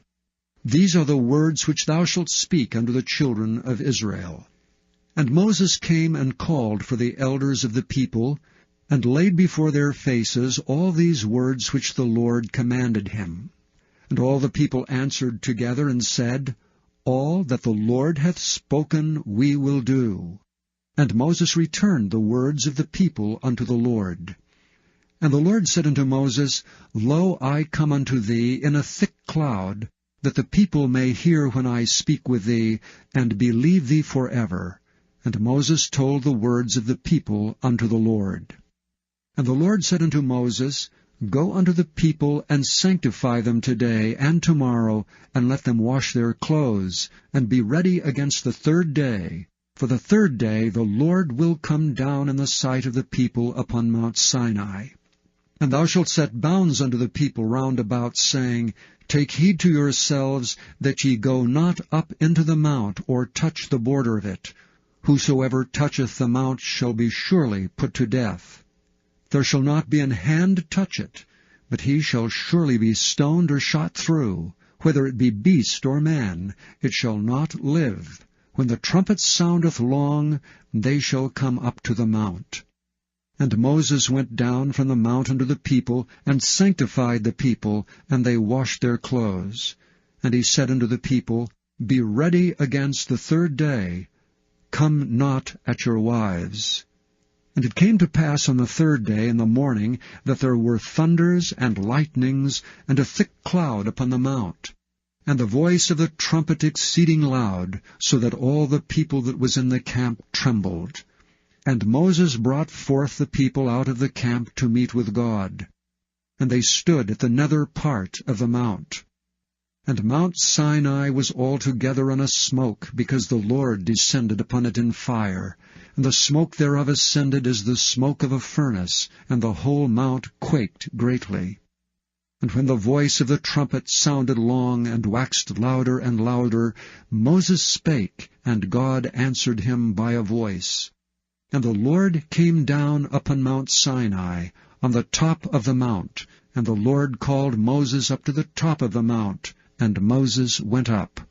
And the Lord said unto Moses, Go down, charge the people, lest they break through unto the Lord to gaze, and many of them perish. And let the priests also which come near to the Lord sanctify themselves, lest the Lord break forth upon them. And Moses said unto the Lord, The people cannot come up to Mount Sinai, for thou chargedst us, saying, Set bounds about the mount, and sanctify it. And the Lord said unto him, Away, get thee down, and thou shalt come up, thou and Aaron with thee, but let not the priests and the people break through to come up unto the Lord, lest he break forth upon them. So Moses went down unto the people, and spake unto them. And God spake all these words, saying, I am the Lord thy God, which hath brought thee out of the land of Egypt, out of the house of bondage. Thou shalt have no other gods before me. Thou shalt not make unto thee any graven image, or any likeness of anything that is in heaven above, or that is in the earth beneath, or that is in the water under the earth. Thou shalt not bow down thyself to them, nor serve them. For I, the Lord thy God, am a jealous God, visiting the iniquity of the fathers upon the children unto the third and fourth generation of them that hate me, and showing mercy unto thousands of them that love me and keep my commandments. Thou shalt not take the name of the Lord thy God in vain, for the Lord will not hold him guiltless that taketh his name in vain. Remember the Sabbath day to keep it holy. 6 days shalt thou labor and do all thy work. But the 7th day is the Sabbath of the Lord thy God. In it thou shalt not do any work, thou, nor thy son, nor thy daughter, thy manservant, nor thy maidservant, nor thy cattle, nor thy stranger that is within thy gates. For in 6 days the Lord made heaven and earth, the sea, and all that in them is, and rested the 7th day. Wherefore the Lord blessed the Sabbath day, and hallowed it. Honor thy father and thy mother, that thy days may be long upon the land which the Lord thy God giveth thee. Thou shalt not kill. Thou shalt not commit adultery. Thou shalt not steal. Thou shalt not bear false witness against thy neighbor. Thou shalt not covet thy neighbor's house. Thou shalt not covet thy neighbor's wife, nor his manservant, nor his maidservant, nor his ox, nor his ass, nor anything that is thy neighbor's. And all the people saw the thunderings and the lightnings, and the noise of the trumpet, and the mountains smoking. And when the people saw it, they removed and stood afar off. And they said unto Moses, Speak thou with us, and we will hear, but let not God speak with us, lest we die. And Moses said unto the people, Fear not, for God is come to prove you, and that his fear may be before your faces, that ye sin not. And the people stood afar off, and Moses drew near unto the thick darkness where God was. And the Lord said unto Moses, Thus thou shalt say unto the children of Israel, Ye have seen that I have talked with you from heaven. Ye shall not make with me gods of silver, neither shall ye make unto you gods of gold. An altar of earth thou shalt make unto me, and shalt sacrifice thereon thy burnt offerings and thy peace offerings, thy sheep and thine oxen. In all places where I record my name, I will come unto thee, and I will bless thee. And if thou wilt make me an altar of stone, thou shalt not build it of hewn stone. For if thou lift up thy tool upon it, thou hast polluted it. Neither shalt thou go up by steps unto mine altar, that thy nakedness be not discovered 21. Thereon.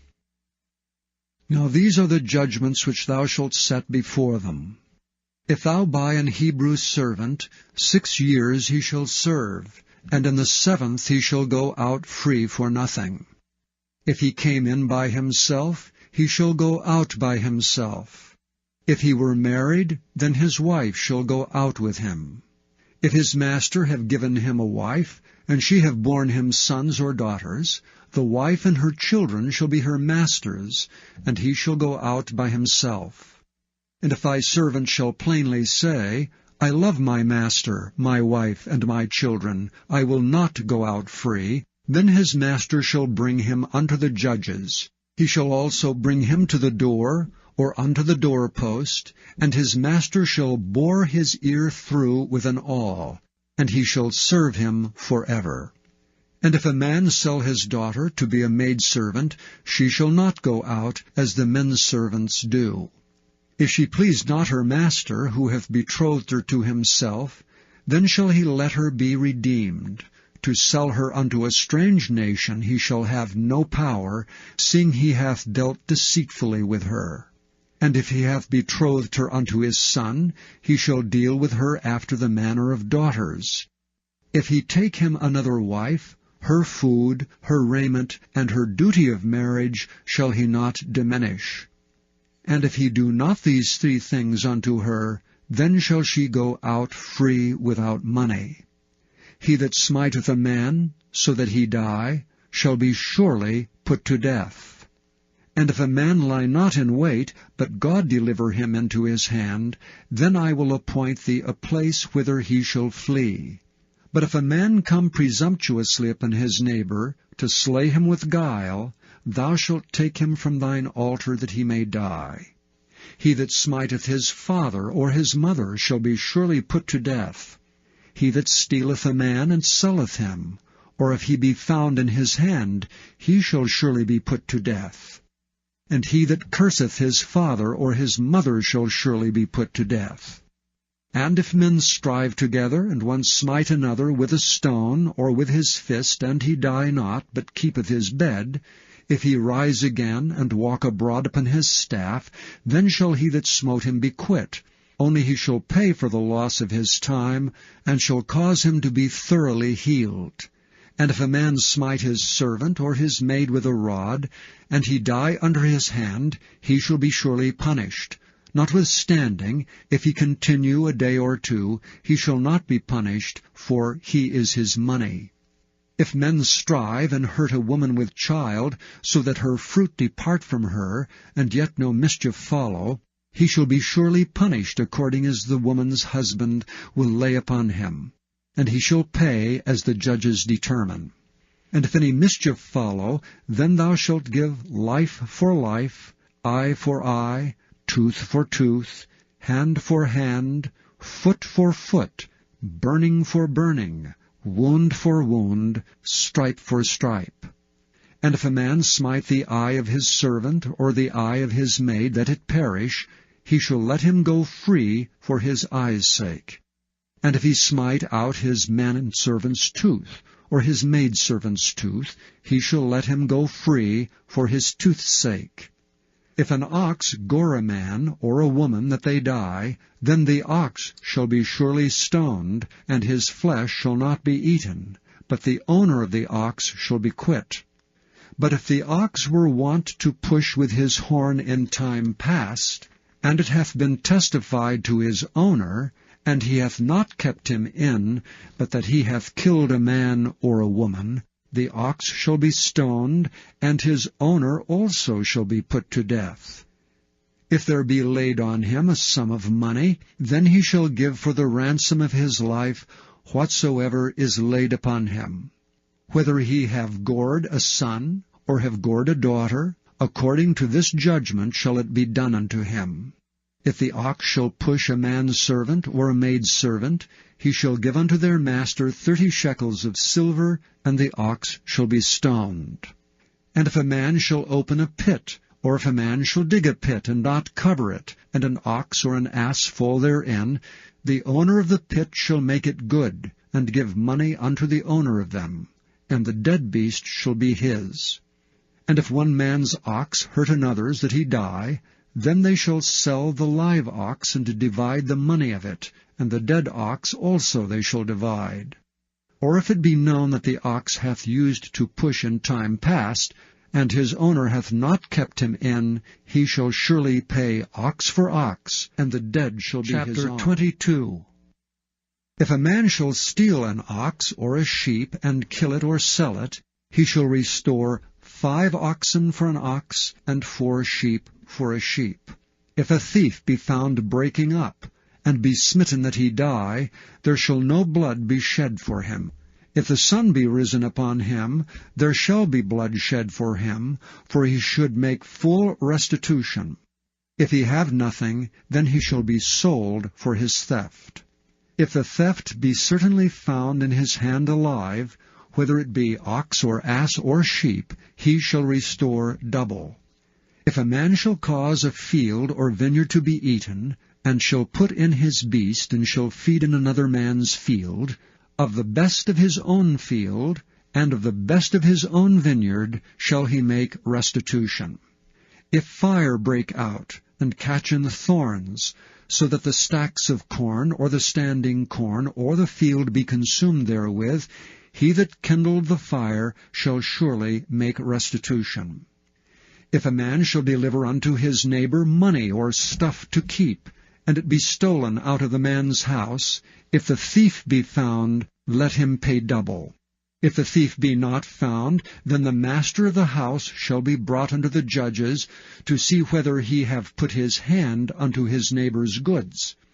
For all manner of trespass, whether it be for ox, for ass, for sheep, for raiment, or for any manner of lost thing, which another challengeth to be his, the cause of both parties shall come before the judges, and whom the judges shall condemn, he shall pay double unto his neighbor. If a man deliver unto his neighbor an ass, or an ox, or a sheep, or any beast to keep, and it die or be hurt, or driven away, no man seeing it, then shall an oath of the Lord between them both, that he hath not put his hand unto his neighbor's goods, and the owner of it shall accept thereof, and he shall not make it good. And if it be stolen from him, he shall make restitution unto the owner thereof. If it be torn in pieces, then let him bring it for a witness, and he shall not make good that which was torn. And if a man borrow aught of his neighbor, and it be hurt, or die, the owner thereof being not with it, he shall surely make it good. But if the owner thereof be with it, he shall not make it good. If it be an hired thing, it came for his hire. And if a man entice a maid that is not betrothed, and lie with her, he shall surely endow her to be his wife. If her father utterly refuse to give her unto him, he shall pay money according to the dowry of virgins. Thou shalt not suffer a witch to live. Whosoever lieth with a beast shall surely be put to death. He that sacrificeth unto any god save unto the Lord only, he shall be utterly destroyed. Thou shalt neither vex a stranger, nor oppress him, for ye were strangers in the land of Egypt. Ye shall not afflict any widow or fatherless child. If thou afflict them in any wise, and they cry at all unto me, I will surely hear their cry. And my wrath shall wax hot, and I will kill you with the sword, and your wives shall be widows, and your children fatherless. If thou lend money to any of my people that is poor by thee, thou shalt not be to him as an usurer, neither shalt thou lay upon him usury. If thou at all take thy neighbor's raiment to pledge, thou shalt deliver it unto him by that the sun goeth down. For that is his covering only, it is his raiment for his skin. Wherein shall he sleep? And it shall come to pass, when he crieth unto me, that I will hear, for I am gracious. Thou shalt not revile the gods, nor curse the ruler of thy people. Thou shalt not delay to offer the first of thy ripe fruits and of thy liquors, the firstborn of thy sons shalt thou give unto me. Likewise shalt thou do with thine oxen and with thy sheep. 7 days it shall be with his dam, and on the 8th day thou shalt give it me. And ye shall be holy men unto me. Neither shall ye eat any flesh that is torn of beasts in the field. Ye shall cast it to the dogs. Chapter 23. Thou shalt not raise a false report. Put not thine hand with the wicked, to be an unrighteous witness. Thou shalt not follow a multitude to do evil. Neither shalt thou speak in a cause to decline after many to wrest judgment. Neither shalt thou countenance a poor man in his cause. If thou meet thine enemy's ox or his ass going astray, thou shalt surely bring it back to him again. If thou see the ass of him that hateth thee lying under his burden, and wouldst forbear to help him, thou shalt surely help with him. Thou shalt not wrest the judgment of thy poor in his cause. Keep thee far from a false matter, and the innocent and righteous slay thou not, for I will not justify the wicked. And thou shalt take no gift, for the gift blindeth the wise, and perverteth the words of the righteous. Also thou shalt not oppress a stranger, for ye know the heart of a stranger, seeing ye were strangers in the land of Egypt. And 6 years thou shalt sow thy land, and shalt gather in the fruits thereof. But the 7th year thou shalt let it rest and lie still, that the poor of thy people may eat. And what they leave, the beasts of the field shall eat. In like manner thou shalt deal with thy vineyard and with thy oliveyard. 6 days thou shalt do thy work, and on the 7th day thou shalt rest, that thine ox and thine ass may rest, and the son of thy handmaid and the stranger may be refreshed. And in all things that I have said unto you, be circumspect, and make no mention of the name of other gods, neither let it be heard out of thy mouth. 3 times thou shalt keep a feast unto me in the year. Thou shalt keep the feast of unleavened bread. Thou shalt eat unleavened bread 7 days, as I commanded thee, in the time appointed of the month Abib. For in it thou camest out from Egypt, and none shall appear before me empty. And the feast of harvest, the firstfruits of thy labors which thou hast sown in the field. And the feast of ingathering, which is in the end of the year, when thou hast gathered in thy labors out of the field. 3 times in the year all thy males shall appear before the Lord God. Thou shalt not offer the blood of my sacrifice with leavened bread, neither shall the fat of my sacrifice remain until the morning. The first of the firstfruits of thy land thou shalt bring into the house of the Lord thy God. Thou shalt not seethe a kid in his mother's milk. Behold, I send an angel before thee, to keep thee in the way, and to bring thee into the place which I have prepared. Beware of him, and obey his voice. Provoke him not, for he will not pardon your transgressions, for my name is in him. But if thou shalt indeed obey his voice, and do all that I speak, then I will be an enemy unto thine enemies, and an adversary unto thine adversaries. For mine angel shall go before thee, and bring thee unto the Amorites, and the Hittites, and the Perizzites, and the Canaanites, and the Hivites, and the Jebusites, and I will cut them off. Thou shalt not bow down to their gods, nor serve them, nor do after their works, but thou shalt utterly overthrow them, and quite break down their images. And ye shall serve the Lord your God, and he shall bless thy bread and thy water, and I will take sickness away from the midst of thee.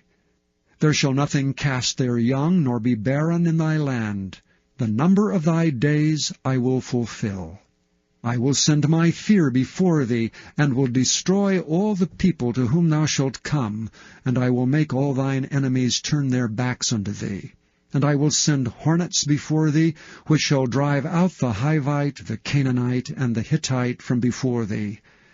And I will not drive them out from before thee in 1 year, lest the land become desolate, and the beast of the field multiply against thee. By little and little I will drive them out from before thee, until thou be increased and inherit the land.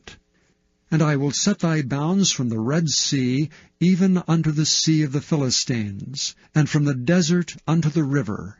For I will deliver the inhabitants of the land into your hand, and thou shalt drive them out before thee. Thou shalt make no covenant with them, nor with their gods. They shall not dwell in thy land, lest they make thee sin against me. For if thou serve their gods, it will surely be a snare unto thee. Chapter 24. And he said unto Moses, Come up unto the Lord, thou and Aaron, Nadab and Abihu, and 70 of the elders of Israel, and worship ye afar off. And Moses alone shall come near the Lord, but they shall not come nigh, neither shall the people go up with him. And Moses came and told the people all the words of the Lord, and all the judgments. And all the people answered with one voice, and said, All the words which the Lord hath said we will do. And Moses wrote all the words of the Lord, and rose up early in the morning, and builded an altar under the hill, and 12 pillars, according to the 12 tribes of Israel. And he sent young men of the children of Israel, which offered burnt offerings, and sacrificed peace offerings of oxen unto the Lord. And Moses took half of the blood, and put it in basins, and half of the blood he sprinkled on the altar. And he took the book of the covenant, and read in the audience of the people. And they said, All that the Lord hath said, we will do, and be obedient. And Moses took the blood, and sprinkled it on the people, and said, Behold the blood of the covenant, which the Lord hath made with you concerning all these words. Then went up Moses and Aaron, Nadab and Abihu, and 70 of the elders of Israel. And they saw the God of Israel, and there was under his feet as it were a paved work of a sapphire stone, and as it were the body of heaven in his clearness. And upon the nobles of the children of Israel he laid not his hand. Also they saw God, and did eat and drink. And the Lord said unto Moses, Come up to me into the mount, and be there. And I will give thee tables of stone, and the law, and commandments which I have written, that thou mayest teach them. And Moses rose up, and his minister Joshua. And Moses went up into the mount of God. And he said unto the elders, Tarry ye here for us, until we come again unto you. And behold, Aaron and Hur are with you. If any man have any matters to do, let him come unto them. And Moses went up into the mount, and a cloud covered the mount. And the glory of the Lord abode upon Mount Sinai, and the cloud covered it 6 days. And the 7th day he called unto Moses out of the midst of the cloud. And the sight of the glory of the Lord was like devouring fire on the top of the mount in the eyes of the children of Israel. And Moses went into the midst of the cloud, and gat him up into the mount. And Moses was in the mount 40 days. Chapter 25. And the Lord spake unto Moses, saying, Speak unto the children of Israel, that they bring me an offering. Of every man that giveth it willingly with his heart, ye shall take my offering. And this is the offering which ye shall take of them: gold, and silver, and brass, and blue, and purple, and scarlet, and fine linen, and goat's hair, and rams' skins dyed red, and badgers' skins, and shittim wood, oil for the light, spices for anointing oil, and for sweet incense, onyx stones, and stones to be set in the ephod and in the breastplate. And let them make me a sanctuary, that I may dwell among them. According to all that I show thee, after the pattern of the tabernacle and the pattern of all the instruments thereof, even so shall ye make it. And they shall make an ark of shittim wood. 2 cubits and a half shall be the length thereof, and 1 cubit and a half the breadth thereof, and 1 cubit and a half the height thereof. And thou shalt overlay it with pure gold. Within and without shalt thou overlay it, and shalt make upon it a crown of gold round about. And thou shalt cast 4 rings of gold for it, and put them in the 4 corners thereof. And 2 rings shall be in the one side of it, and 2 rings in the other side of it. And thou shalt make staves of shittim wood, and overlay them with gold. And thou shalt put the staves into the rings by the sides of the ark, that the ark may be borne with them. The staves shall be in the rings of the ark, they shall not be taken from it. And thou shalt put into the ark the testimony which I shall give thee. And thou shalt make a mercy seat of pure gold. 2 cubits and a half shall be the length thereof, and 1 cubit and a half the breadth thereof. And thou shalt make 2 cherubims of gold, of beaten work shalt thou make them, in the 2 ends of the mercy seat. And make 1 cherub on the one end, and the other cherub on the other end, even of the mercy seat shall ye make the cherubims on the 2 ends thereof. And the cherubim shall stretch forth their wings on high, covering the mercy seat with their wings, and their faces shall look one to another. Toward the mercy seat shall the faces of the cherubims be. And thou shalt put the mercy seat above upon the ark, and in the ark thou shalt put the testimony that I shall give thee. And there I will meet with thee, and I will commune with thee from above the mercy seat, from between the 2 cherubims which are upon the ark of the testimony, of all things which I will give thee in commandment unto the children of Israel. Thou shalt also make a table of shittim wood, 2 cubits shall be the length thereof, and 1 cubit the breadth thereof, and 1 cubit and a half the height thereof. And thou shalt overlay it with pure gold, and make thereto a crown of gold round about. And thou shalt make unto it a border of an hand breadth round about, and thou shalt make a golden crown to the border thereof round about. And thou shalt make for it 4 rings of gold, and put the rings in the 4 corners that are on the 4 feet thereof. Over against the border shall the rings be for places of the staves to bear the table. And thou shalt make the staves of shittim wood, and overlay them with gold, that the table may be borne with them. And thou shalt make the dishes thereof, and spoons thereof, and covers thereof, and bowls thereof to cover withal. Of pure gold shalt thou make them. And thou shalt set upon the table showbread before me alway. And thou shalt make a candlestick of pure gold. Of beaten work shall the candlestick be made. His shaft and his branches, his bowls, his knops and his flowers shall be the same. And 6 branches shall come out of the sides of it, 3 branches of the candlestick out of the one side, and 3 branches of the candlestick out of the other side. 3 bowls made like unto almonds, with a knop and a flower in one branch, and 3 bowls made like almonds in the other branch, with a knop and a flower. So in the 6 branches that come out of the candlestick. And in the candlestick shall be 4 bowls made like unto almonds, with their knops and their flowers. And there shall be a knop under 2 branches of the same, and a knop under 2 branches of the same, and a knop under 2 branches of the same, according to the 6 branches that proceed out of the candlestick. Their knops and their branches shall be of the same. All it shall be 1 beaten work of pure gold. And thou shalt make the 7 lamps thereof, and they shall light the lamps thereof, that they may give light over against it. And the tongs thereof, and the snuff dishes thereof shall be of pure gold. Of a talent of pure gold shall he make it, with all these vessels. And look that thou make them after their pattern, which was showed thee 26. In the mount. Moreover thou shalt make the tabernacle with 10 curtains of fine twined linen, and blue, and purple, and scarlet, with cherubims of cunning work shalt thou make them. The length of 1 curtain shall be 28 cubits, and the breadth of 1 curtain 4 cubits, and every one of the curtains shall have 1 measure. The 5 curtains shall be coupled together one to another, and other 5 curtains shall be coupled one to another. And thou shalt make loops of blue upon the edge of the 1 curtain from the selvage in the coupling. And likewise shalt thou make in the uttermost edge of another curtain in the coupling of the second. 50 loops shalt thou make in the one curtain, and 50 loops shalt thou make in the edge of the curtain that is in the coupling of the second, that the loops may take hold one of another.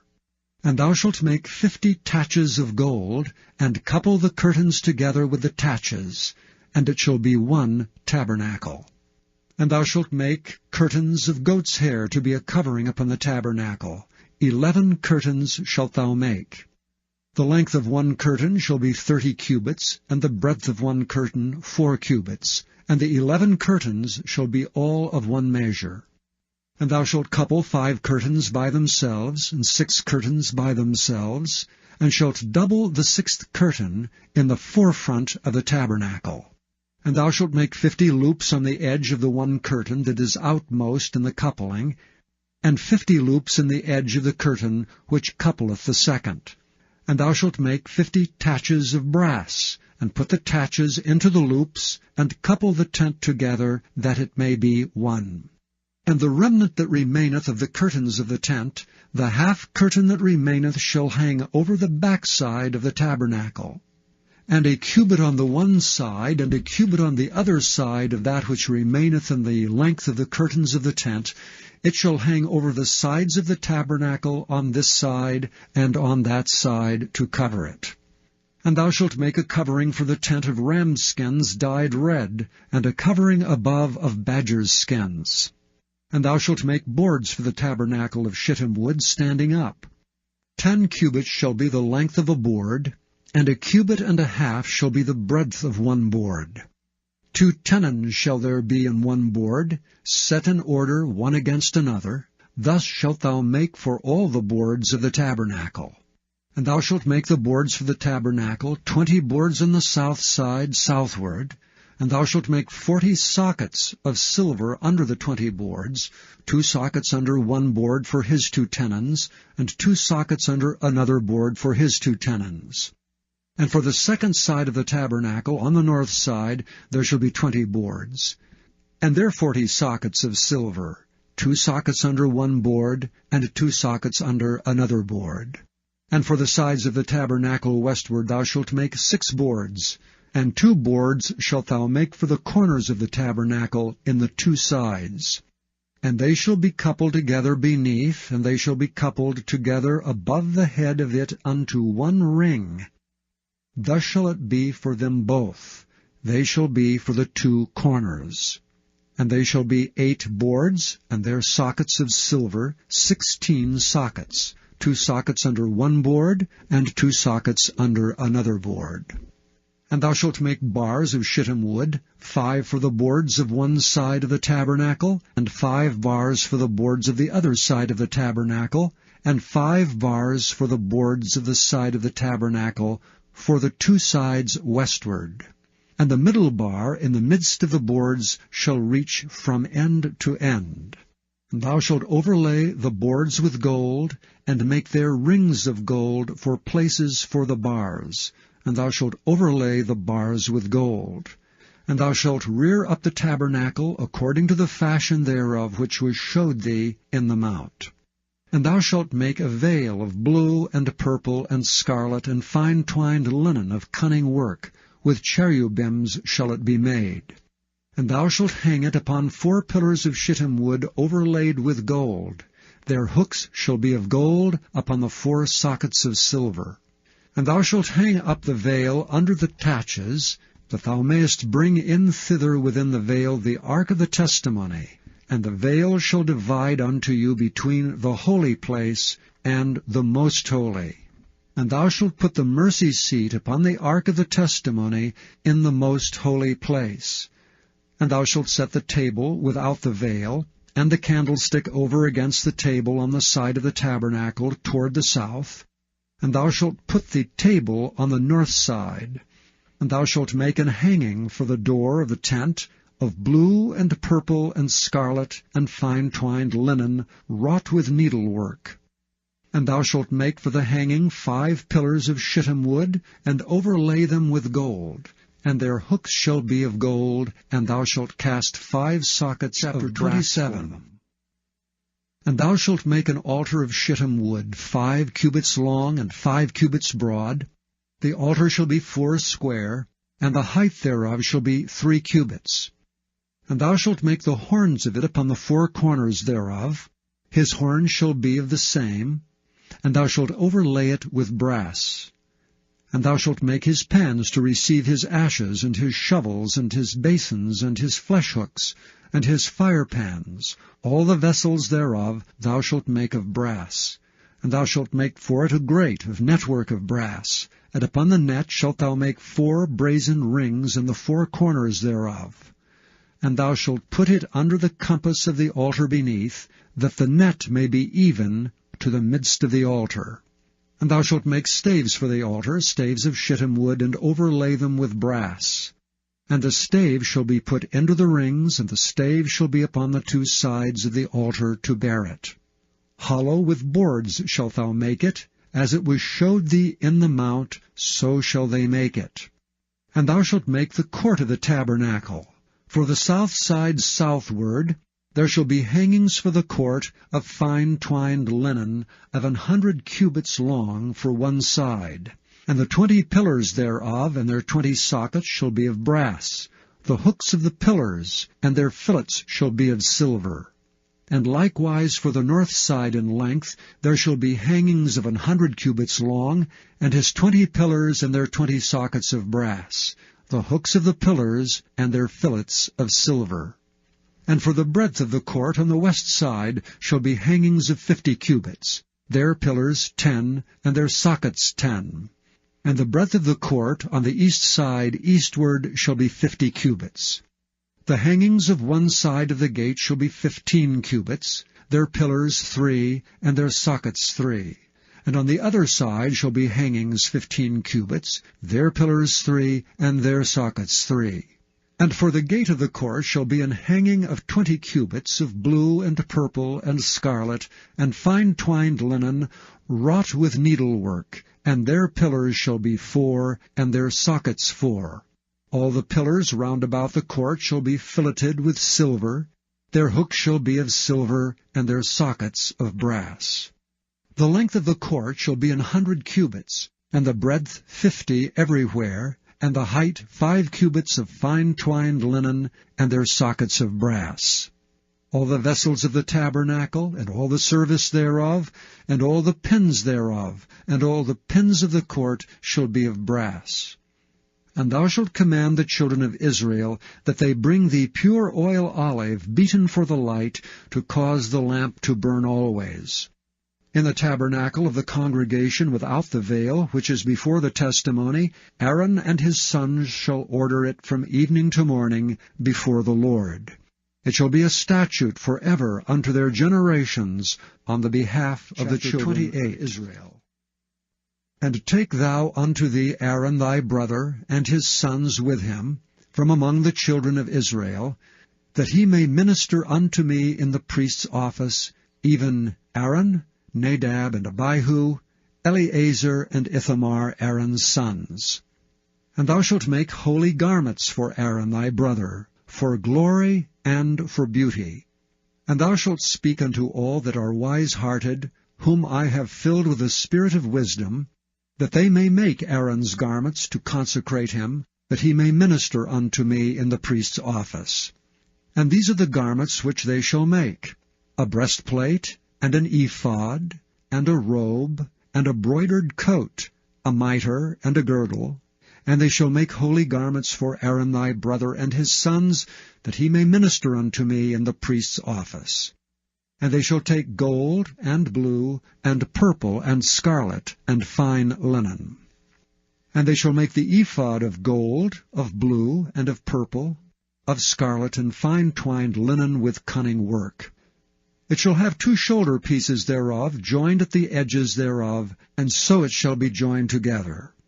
And the curious girdle of the ephod which is upon it shall be of the same, according to the work thereof, even of gold, of blue, and purple, and scarlet, and fine twined linen. And thou shalt take 2 onyx stones, and grave on them the names of the children of Israel, 6 of their names on one stone, and the other 6 names of the rest on the other stone, according to their birth. With the work of an engraver in stone, like the engravings of a signet, shalt thou engrave the 2 stones with the names of the children of Israel. Thou shalt make them to be set in ouches of gold. And thou shalt put the 2 stones upon the shoulders of the ephod for stones of a memorial unto the children of Israel. And Aaron shall bear their names before the Lord upon his 2 shoulders for a memorial. And thou shalt make ouches of gold, and 2 chains of pure gold at the ends. Of wreathen work shalt thou make them, and fasten the wreathen chains to the ouches. And thou shalt make the breastplate of judgment with cunning work. After the work of the ephod thou shalt make it, of gold, of blue, and of purple, and of scarlet, and of fine twined linen shalt thou make it. 4 square it shall be, being doubled. A span shall be the length thereof, and a span shall be the breadth thereof. And thou shalt set in it settings of stones, even 4 rows of stones. The first row shall be a sardius, a topaz, and a carbuncle. This shall be the first row. And the second row shall be an emerald, a sapphire, and a diamond. And the third row a ligure, an agate, and an amethyst. And the fourth row a beryl, and an onyx, and a jasper. They shall be set in gold in their enclosings. And the stones shall be with the names of the children of Israel, 12 according to their names, like the engravings of a signet. Every one with his name shall they be, according to the 12 tribes. And thou shalt make upon the breastplate chains at the ends of wreathen work of pure gold. And thou shalt make upon the breastplate 2 rings of gold, and shalt put the 2 rings on the 2 ends of the breastplate. And thou shalt put the 2 wreathen chains of gold in the 2 rings which are on the ends of the breastplate. And the other 2 ends, the 2 wreathen chains, shalt thou fasten in the 2 ouches, and put them on the shoulder pieces of the ephod before it. And thou shalt make 2 rings of gold, and thou shalt put them upon the 2 ends of the breastplate in the border thereof, which is in the side of the ephod inward. And 2 other rings of gold thou shalt make, and shalt put them on the 2 sides of the ephod underneath, toward the forepart thereof, over against the other coupling thereof, above the curious girdle of the ephod. And they shall bind the breastplate by the rings thereof unto the rings of the ephod with a lace of blue, that it may be above the curious girdle of the ephod, and that the breastplate be not loosed from the ephod. And Aaron shall bear the names of the children of Israel in the breastplate of judgment upon his heart, when he goeth into the holy place, for a memorial before the Lord continually.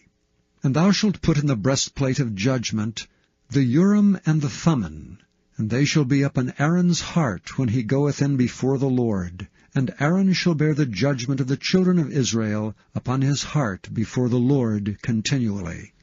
And thou shalt make the robe of the ephod all of blue. And there shall be an hole in the top of it, in the midst thereof. It shall have a binding of woven work round about the hole of it, as it were the hole of an habergeon, that it be not rent. And beneath upon the hem of it thou shalt make pomegranates of blue, and of purple, and of scarlet, round about the hem thereof, and bells of gold between them round about, a golden bell and a pomegranate, a golden bell and a pomegranate, upon the hem of the robe round about. And it shall be upon Aaron to minister, and his sound shall be heard when he goeth in unto the holy place before the Lord, and when he cometh out, that he die not. And thou shalt make a plate of pure gold, and grave upon it, like the engravings of a signet, Holiness to the Lord. And thou shalt put it on a blue lace, that it may be upon the mitre, upon the forefront of the mitre it shall be. And it shall be upon Aaron's forehead, that Aaron may bear the iniquity of the holy things, which the children of Israel shall hallow in all their holy gifts. And it shall be always upon his forehead, that they may be accepted before the Lord. And thou shalt embroider the coat of fine linen, and thou shalt make the mitre of fine linen, and thou shalt make the girdle of needlework. And for Aaron's sons thou shalt make coats, and thou shalt make for them girdles, and bonnets shalt thou make for them, for glory and for beauty. And thou shalt put them upon Aaron thy brother, and his sons with him, and shalt anoint them, and consecrate them, and sanctify them, that they may minister unto me in the priest's office. And thou shalt make them linen breeches to cover their nakedness, from the loins even unto the thighs they shall reach. And they shall be upon Aaron and upon his sons, when they come in unto the tabernacle of the congregation, or when they come near unto the altar to minister in the holy place, that they bear not iniquity and die. It shall be a statute for ever unto him and his seed after him. And this is the thing that thou shalt do unto them to hallow them, to minister unto me in the priest's office. Take 1 young bullock, and 2 rams without blemish, and unleavened bread, and cakes unleavened tempered with oil, and wafers unleavened, anointed with oil. Of wheaten flour shalt thou make them. And thou shalt put them into 1 basket, and bring them in the basket with the bullock and the 2 rams. And Aaron and his sons thou shalt bring unto the door of the tabernacle of the congregation, and shalt wash them with water. And thou shalt take the garments, and put upon Aaron the coat, and the robe of the ephod, and the breastplate, and gird him with the curious girdle of the ephod. And thou shalt put the mitre upon his head, and put the holy crown upon the mitre. Then shalt thou take anointing oil, and pour it upon his head, and anoint him. And thou shalt bring his sons, and put coats upon them. And thou shalt gird them with girdles, Aaron and his sons, and put the bonnets on them. And the priest's office shall be theirs for a perpetual statute, and thou shalt consecrate Aaron and his sons. And thou shalt cause a bullock to be brought before the tabernacle of the congregation, and Aaron and his sons shall put their hands upon the head of the bullock. And thou shalt kill the bullock before the Lord, by the door of the tabernacle of the congregation. And thou shalt take of the blood of the bullock, and put it upon the horns of the altar with thy finger, and pour all the blood beside the bottom of the altar. And thou shalt take all the fat that covereth the inwards, and the caul that is above the liver, and the 2 kidneys, and the fat that is upon them, and burn them upon the altar. But the flesh of the bullock and his skin and his dung shalt thou burn with fire without the camp. It is a sin offering. Thou shalt also take 1 ram, and Aaron and his sons shall put their hands upon the head of the ram. And thou shalt slay the ram, and thou shalt take his blood, and sprinkle it round about upon the altar. And thou shalt cut the ram in pieces, and wash the inwards of him and his legs, and put them unto his pieces, and unto his head. And thou shalt burn the whole ram upon the altar. It is a burnt offering unto the Lord. It is a sweet savour, and offering made by fire unto the Lord. And thou shalt take the other ram, and Aaron and his sons shall put their hands upon the head of the ram. Then shalt thou kill the ram, and take of his blood, and put it upon the tip of the right ear of Aaron, and upon the tip of the right ear of his sons, and upon the thumb of their right hand, and upon the great toe of their right foot, and sprinkle the blood upon the altar round about. And thou shalt take of the blood that is upon the altar, and of the anointing oil, and sprinkle it upon Aaron, and upon his garments, and upon his sons, and upon the garments of his sons with him. And he shall be hallowed, and his garments, and his sons' garments with him. Also thou shalt take of the ram the fat, and the rump, and the fat that covereth the inwards, and the caul above the liver, and the 2 kidneys, and the fat that is upon them, and the right shoulder, for it is a ram of consecration, and 1 loaf of bread, and 1 cake of oiled bread, and 1 wafer out of the basket of the unleavened bread that is before the Lord. And thou shalt put all in the hands of Aaron, and in the hands of his sons, and shalt wave them for a wave offering before the Lord. And thou shalt receive them of their hands, and burn them upon the altar for a burnt offering, for a sweet savour before the Lord. It is an offering made by fire unto the Lord. And thou shalt take the breast of the ram of Aaron's consecration, and wave it for a wave offering before the Lord, and it shall be thy part. And thou shalt sanctify the breast of the wave offering, and the shoulder of the heave offering, which is waved, and which is heaved up, of the ram of the consecration, even of that which is for Aaron, and of that which is for his sons. And it shall be Aaron's and his sons by a statute forever from the children of Israel. For it is an heave offering, and it shall be an heave offering from the children of Israel of the sacrifice of their peace offerings, even their heave offering unto the Lord. And the holy garments of Aaron shall be his sons after him, to be anointed therein, and to be consecrated in them. And that son that is priest in his stead shall put them on 7 days when he cometh into the tabernacle of the congregation to minister in the holy place. And thou shalt take the ram of the consecration, and seethe his flesh in the holy place. And Aaron and his sons shall eat the flesh of the ram, and the bread that is in the basket by the door of the tabernacle of the congregation. And they shall eat those things wherewith the atonement was made, to consecrate and to sanctify them. But a stranger shall not eat thereof, because they are holy. And if aught of the flesh of the consecrations, or of the bread remain unto the morning, then thou shalt burn the remainder with fire. It shall not be eaten, because it is holy. And thus shalt thou do unto Aaron and to his sons according to all things which I have commanded thee. 7 days shalt thou consecrate them. And thou shalt offer every day a bullock for a sin offering for atonement. And thou shalt cleanse the altar when thou hast made an atonement for it, and thou shalt anoint it to sanctify it. 7 days thou shalt make an atonement for the altar and sanctify it, and it shall be an altar most holy. Whatsoever toucheth the altar shall be holy. Now this is that which thou shalt offer upon the altar, 2 lambs of the first year day by day continually. The one lamb thou shalt offer in the morning, and the other lamb thou shalt offer at even. And with the one lamb 1/10 deal of flour mingled with the 4th part of an hin of beaten oil, and the 4th part of an hin of wine for a drink offering.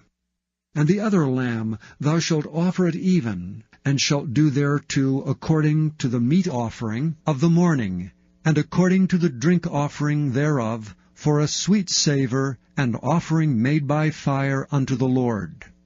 There shall be a continual burnt offering throughout your generations at the door of the tabernacle of the congregation before the Lord, where I will meet you to speak there unto thee. And there I will meet with the children of Israel, and the tabernacle shall be sanctified by my glory. And I will sanctify the tabernacle of the congregation and the altar. I will sanctify also both Aaron and his sons to minister to me in the priest's office. And I will dwell among the children of Israel, and will be their God. And they shall know that I am the Lord their God, that brought them forth out of the land of Egypt, that I may dwell among them. I am the Lord. Chapter 30. God. And thou shalt make an altar to burn incense upon. Of shittim wood shalt thou make it. 1 cubit shall be the length thereof, and 1 cubit the breadth thereof. 4 square shall it be, and 2 cubits shall be the height thereof. The horns thereof shall be of the same. And thou shalt overlay it with pure gold, the top thereof, and the sides thereof round about, and the horns thereof. And thou shalt make unto it a crown of gold round about. And 2 golden rings shalt thou make to it under the crown of it. By the 2 corners thereof, upon the 2 sides of it shalt thou make it. And they shall be for places for the staves to bear it withal. And thou shalt make the staves of shittim wood, and overlay them with gold. And thou shalt put it before the veil, that is by the ark of the testimony, before the mercy seat that is over the testimony, where I will meet with thee. And Aaron shall burn thereon sweet incense every morning. When he dresseth the lamps, he shall burn incense upon it. And when Aaron lighteth the lamps at even, he shall burn incense upon it, a perpetual incense before the Lord throughout your generations. Ye shall offer no strange incense thereon, nor burnt sacrifice, nor meat offering, neither shall ye pour drink offering thereon. And Aaron shall make an atonement upon the horns of it once in a year with the blood of the sin offering of atonements. Once in the year shall he make atonement upon it throughout your generations. It is most holy unto the Lord. And the Lord spake unto Moses, saying, When thou takest the sum of the children of Israel after their number, then shall they give every man a ransom for his soul unto the Lord, when thou numberest them, that there be no plague among them when thou numberest them. This they shall give every one that passeth among them that are numbered, half a shekel after the shekel of the sanctuary, a shekel is 20 gerahs, and half shekel shall be the offering of the Lord. Every one that passeth among them that are numbered from 20 years old and above shall give an offering unto the Lord. The rich shall not give more, and the poor shall not give less than half a shekel, when they give an offering unto the Lord, to make an atonement for your souls. And thou shalt take the atonement money of the children of Israel, and shalt appoint it for the service of the tabernacle of the congregation, that it may be a memorial unto the children of Israel before the Lord, to make an atonement for your souls. And the Lord spake unto Moses, saying, Thou shalt also make a laver of brass, and his foot also of brass, to wash withal. And thou shalt put it between the tabernacle of the congregation and the altar, and thou shalt put water therein. For Aaron and his sons shall wash their hands and their feet thereat. When they go into the tabernacle of the congregation, they shall wash with water, that they die not, or when they come near to the altar to minister to burn offering made by fire unto the Lord. So they shall wash their hands and their feet, that they die not. And it shall be a statute forever to them, even to him and to his seed throughout their generations. Moreover the Lord spake unto Moses, saying, Take thou also unto thee principal spices of pure myrrh, 500 shekels, and of sweet cinnamon half so much, even 250 shekels, and of sweet calamus 250 shekels, and of cassia 500 shekels, after the shekel of the sanctuary, and of oil olive an hin. And thou shalt make it an oil of holy ointment, an ointment compound, after the art of the apothecary. It shall be an holy anointing oil. And thou shalt anoint the tabernacle of the congregation therewith, and the ark of the testimony, and the table and all his vessels, and the candlestick and his vessels, and the altar of incense, and the altar of burnt offering with all his vessels, and the laver and his foot. And thou shalt sanctify them, that they may be most holy. Whatsoever toucheth them shall be holy. And thou shalt anoint Aaron and his sons, and consecrate them, that they may minister unto me in the priest's office. And thou shalt speak unto the children of Israel, saying, This shall be an holy anointing oil unto me throughout your generations. Upon man's flesh shall it not be poured, neither shall ye make any other like it, after the composition of it. It is holy, and it shall be holy unto you. Whosoever compoundeth any like it, or whosoever putteth any of it upon a stranger, shall even be cut off from his people. And the Lord said unto Moses, Take unto thee sweet spices, stacte, and onycha, and galbanum, these sweet spices with pure frankincense. Of each shall there be a like weight. Thou shalt make it a perfume, a confection after the art of the apothecary, tempered together, pure and holy. Thou shalt beat some of it very small, and put of it before the testimony in the tabernacle of the congregation, where I will meet with thee. It shall be unto you most holy. And as for the perfume which thou shalt make, ye shall not make to yourselves according to the composition thereof. It shall be unto thee holy for the Lord. Whosoever shall make like unto that, to smell thereto, shall even be cut off from 31. His people. And the Lord spake unto Moses, saying, See, I have called by name Bezaleel the son of Uri, the son of Hur of the tribe of Judah, and I have filled him with the Spirit of God, in wisdom and in understanding, and in knowledge and in all manner of workmanship, to devise cunning works, to work in gold and in silver and in brass, and in cutting of stones to set them, and in carving of timber, to work in all manner of workmanship. And I, behold, I have given with him Aholiab, the son of Ahisamach of the tribe of Dan. And in the hearts of all that are wise-hearted I have put wisdom, that they may make all that I have commanded thee, the tabernacle of the congregation, and the ark of the testimony, and the mercy seat that is thereupon, and all the furniture of the tabernacle, and the table and his furniture, and the pure candlestick with all his furniture, and the altar of incense, and the altar of burnt offering with all his furniture, and the laver and his foot, and the cloths of service, and the holy garments for Aaron and the priest, and the garments of his sons to minister in the priest's office, and the anointing oil, and sweet incense for the holy place. According to all that I have commanded thee shall they do.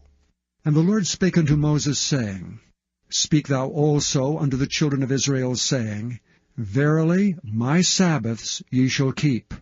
For it is a sign between me and you throughout your generations, that ye may know that I am the Lord that doth sanctify you. Ye shall keep the Sabbath therefore, for it is holy unto you. Every one that defileth it shall surely be put to death. For whosoever doeth any work therein, that soul shall be cut off from among his people. 6 days may work be done, but in the 7th is the Sabbath of rest, holy to the Lord. Whosoever doeth any work in the Sabbath day, he shall surely be put to death. Wherefore the children of Israel shall keep the Sabbath, to observe the Sabbath throughout their generations for a perpetual covenant. It is a sign between me and the children of Israel forever. For in 6 days the Lord made heaven and earth, and on the 7th day he rested and was refreshed. And he gave unto Moses, when he had made an end of communing with him upon Mount Sinai, 2 tables of testimony, tables of stone, written with the finger of God. Chapter 32. And when the people saw that Moses delayed to come down out of the mount, the people gathered themselves together unto Aaron, and said unto him, Up, make us gods which shall go before us, for as for this Moses, the man that brought us up out of the land of Egypt, we wot not what is become of him. And Aaron said unto them, Break off the golden earrings which are in the ears of your wives, of your sons, and of your daughters, and bring them unto me. And all the people brake off the golden earrings which were in their ears, and brought them unto Aaron. And he received them at their hand, and fashioned it with a graving tool, after he had made it a molten calf.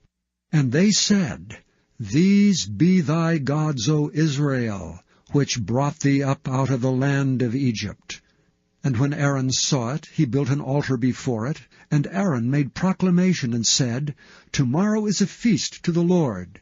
And they rose up early on the morrow, and offered burnt offerings, and brought peace offerings, and the people sat down to eat and drink, and rose up to play. And the Lord said unto Moses, Go, get thee down, for thy people which thou broughtest out of the land of Egypt have corrupted themselves.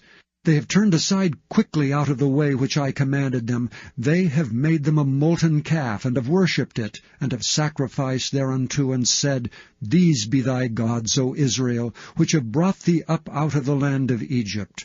And the Lord said unto Moses, I have seen this people, and behold, it is a stiff-necked people. Now therefore let me alone, that my wrath may wax hot against them, and that I may consume them, and I will make of thee a great nation. And Moses besought the Lord his God, and said, Lord, why doth thy wrath wax hot against thy people, which thou hast brought forth out of the land of Egypt with great power, and with a mighty hand? Wherefore should the Egyptians speak and say, For mischief did he bring them out, to slay them in the mountains, and to consume them from the face of the earth? Turn from thy fierce wrath, and repent of this evil against thy people. Remember Abraham, Isaac, and Israel, thy servants, to whom thou swarest by thine own self, and saidst unto them, I will multiply your seed as the stars of heaven, and all this land that I have spoken of will I give unto your seed, and they shall inherit it forever. And the Lord repented of the evil which he thought to do unto his people. And Moses turned and went down from the mount, and the 2 tables of the testimony were in his hand. The tables were written on both their sides, on the one side and on the other were they written. And the tables were the work of God, and the writing was the writing of God graven upon the tables. And when Joshua heard the noise of the people as they shouted, he said unto Moses, There is a noise of war in the camp. And he said, It is not the voice of them that shout for mastery, neither it is the voice of them that cry for being overcome, but the noise of them that sing do I hear. And it came to pass, as soon as he came nigh unto the camp, that he saw the calf, and the dancing, and Moses' anger waxed hot, and he cast the tables out of his hands, and brake them beneath the mount. And he took the calf which they had made, and burnt it in the fire, and ground it to powder, and strawed it upon the water, and made the children of Israel drink of it. And Moses said unto Aaron, What did this people unto thee, that thou hast brought so great a sin upon them? And Aaron said, Let not the anger of my Lord wax hot. Thou knowest the people, that they are set on mischief. For they said unto me, Make us gods which shall go before us. As for this Moses, the man that brought us up out of the land of Egypt, we wot not what is become of him. And I said unto them, Whosoever hath any gold, let them break it off. So they gave it me, then I cast it into the fire, and there came out this calf. And when Moses saw that the people were naked, for Aaron had made them naked unto their shame among their enemies, then Moses stood up in the gate of the camp and said, Who is on the Lord's side? Let him come unto me. And all the sons of Levi gathered themselves together unto him. And he said unto them, Thus saith the Lord God of Israel, Put every man his sword by his side, and go in and out from gate to gate throughout the camp, and slay every man his brother, and every man his companion, and every man his neighbor. And the children of Levi did according to the word of Moses, and there fell of the people that day about 3,000 men. For Moses had said, Consecrate yourselves today to the Lord, every man upon his son, and upon his brother, that he may bestow upon you a blessing this day. And it came to pass on the morrow that Moses said unto the people, Ye have sinned a great sin. And now I will go up unto the Lord, peradventure I shall make an atonement for your sin. And Moses returned unto the Lord, and said, O this people have sinned a great sin, and have made them gods of gold. Yet now, if thou wilt forgive their sin, and if not, blot me, I pray thee, out of thy book which thou hast written. And the Lord said unto Moses, Whosoever hath sinned against me, him will I blot out of my book. Therefore now go, lead the people unto the place of which I have spoken unto thee. Behold, mine angel shall go before thee. Nevertheless, in the day when I will visit their sin upon them.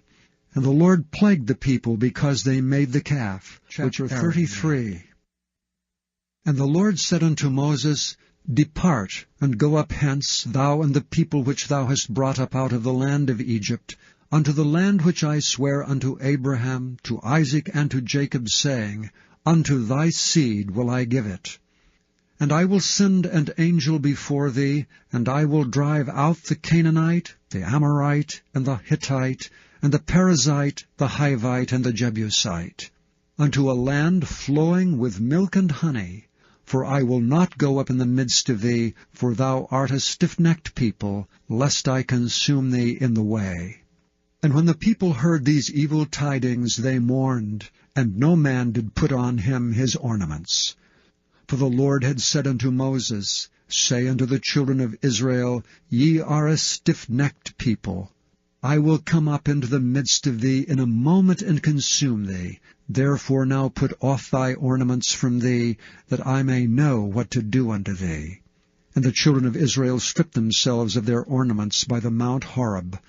And Moses took the tabernacle, and pitched it without the camp, afar off from the camp, and called it the tabernacle of the congregation. And it came to pass that every one which sought the Lord went out unto the tabernacle of the congregation, which was without the camp. And it came to pass, when Moses went out into the tabernacle, that all the people rose up and stood every man at his tent door, and looked after Moses until he was gone into the tabernacle. And it came to pass, as Moses entered into the tabernacle, the cloudy pillar descended, and stood at the door of the tabernacle, and the Lord talked with Moses. And all the people saw the cloudy pillar stand at the tabernacle door, and all the people rose up and worshipped, every man in his tent door. And the Lord spake unto Moses face to face, as a man speaketh unto his friend. And he turned again into the camp, but his servant Joshua the son of Nun, a young man, departed not out of the tabernacle. And Moses said unto the Lord, See, thou sayest unto me, Bring up this people, and thou hast not let me know whom thou wilt send with me. Yet thou hast said, I know thee by name, and thou hast also found grace in my sight. Now therefore I pray thee, if I have found grace in thy sight, show me now the way that I may know thee, that I may find grace in thy sight, and consider that this nation is thy people. And he said, My presence shall go with thee, and I will give thee rest. And he said unto him, If thy presence go not with me, carry us not up hence. For wherein shall it be known here that I and thy people have found grace in thy sight? Is it not in that thou goest with us? So shall we be separated, I and thy people, from all the people that are upon the face of the earth. And the Lord said unto Moses, I will do this thing also that thou hast spoken, for thou hast found grace in my sight, and I know thee by name. And he said, I beseech thee, show me thy glory. And he said, I will make all my goodness pass before thee, and I will proclaim the name of the Lord before thee, and will be gracious to whom I will be gracious, and will show mercy on whom I will show mercy. And he said, Thou canst not see my face, for there shall no man see me and live. And the Lord said, Behold, there is a place by me, and thou shalt stand upon a rock. And it shall come to pass, while my glory passeth by, that I will put thee in a cleft of the rock, and will cover thee with my hand while I pass by. And I will take away mine hand, and thou shalt see my back parts, but my face shall not be seen. Chapter 34. And the Lord said unto Moses, Hew thee 2 tables of stone like unto the first, and I will write upon these tables the words that were in the first tables which thou breakest. And be ready in the morning, and come up in the morning unto Mount Sinai, and present thyself there to me in the top of the mount. And no man shall come up with thee, neither let any man be seen throughout all the mount. Neither let the flocks nor herds feed before that mount. And he hewed 2 tables of stone like unto the first, and Moses rose up early in the morning, and went up unto Mount Sinai, as the Lord had commanded him, and took in his hand the 2 tables of stone. And the Lord descended in the cloud, and stood with him there, and proclaimed the name of the Lord. The Lord passed by before him, and proclaimed, The Lord God, merciful and gracious, long-suffering and abundant in goodness and truth, keeping mercy for thousands, forgiving iniquity and transgression and sin, and that will by no means clear the guilty, visiting the iniquity of the fathers upon the children, and upon the children's children unto the 3rd and to the 4th generation. And Moses made haste, and bowed his head toward the earth, and worshipped. And he said, If now I have found grace in thy sight, O Lord, let my Lord, I pray thee, go among us. For it is a stiff-necked people, and pardon our iniquity and our sin, and take us for thine inheritance. And he said, Behold, I make a covenant. Before all thy people I will do marvels such as have not been done in all the earth nor in any nation, and all the people among which thou art shall see the work of the Lord, For it is a terrible thing that I will do with thee. Observe thou that which I command thee this day. Behold, I will drive out before thee the Amorite, and the Canaanite, and the Hittite, and the Perizzite, and the Hivite, and the Jebusite.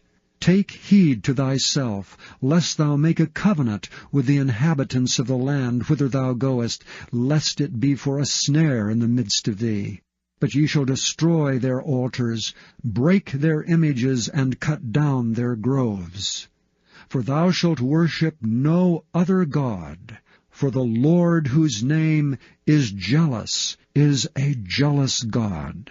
Lest thou make a covenant with the inhabitants of the land, and they go a-whoring after their gods, and do sacrifice unto their gods, and one call thee, and thou eat of his sacrifice. And thou take of their daughters unto thy sons, and their daughters go a-whoring after their gods, and make thy sons go a-whoring after their gods. Thou shalt make thee no molten gods. The feast of unleavened bread shalt thou keep. 7 days thou shalt eat unleavened bread, as I commanded thee, in the time of the month Abib. For in the month Abib thou camest out from Egypt. All that openeth the matrix is mine, and every firstling among thy cattle, whether ox or sheep, that is male. But the firstling of an ass thou shalt redeem with a lamb, and if thou redeem him not, then shalt thou break his neck. All the firstborn of thy sons shalt thou redeem, and none shall appear before me empty. 6 days shalt thou work, but on the 7th day thou shalt rest. In earing time and in harvest thou shalt rest. And thou shalt observe the feast of weeks, of the firstfruits of wheat harvest, and the feast of ingathering at the year's end. Thrice in the year shall all your men children appear before the Lord God, the God of Israel. For I will cast out the nations before thee, and enlarge thy borders. Neither shall any man desire thy land when thou shalt go up to appear before the Lord thy God thrice in the year. Thou shalt not offer the blood of my sacrifice with leaven, neither shall the sacrifice of the feast of the Passover be left unto the morning. The first of the firstfruits of thy land shalt thou bring unto the house of the Lord thy God. Thou shalt not see the kid in his mother's milk. And the Lord said unto Moses, Write thou these words, for after the tenor of these words I have made a covenant with thee and with Israel. And he was there with the Lord 40 days and 40 nights. He did neither eat bread nor drink water, and he wrote upon the tables the words of the covenant, the 10 commandments. And it came to pass, when Moses came down from Mount Sinai with the 2 tables of testimony in Moses' hand, when he came down from the mount, that Moses wist not that the skin of his face shone while he talked with him. And when Aaron and all the children of Israel saw Moses, behold, the skin of his face shone, and they were afraid to come nigh him. And Moses called unto them, and Aaron and all the rulers of the congregation returned unto him, and Moses talked with them.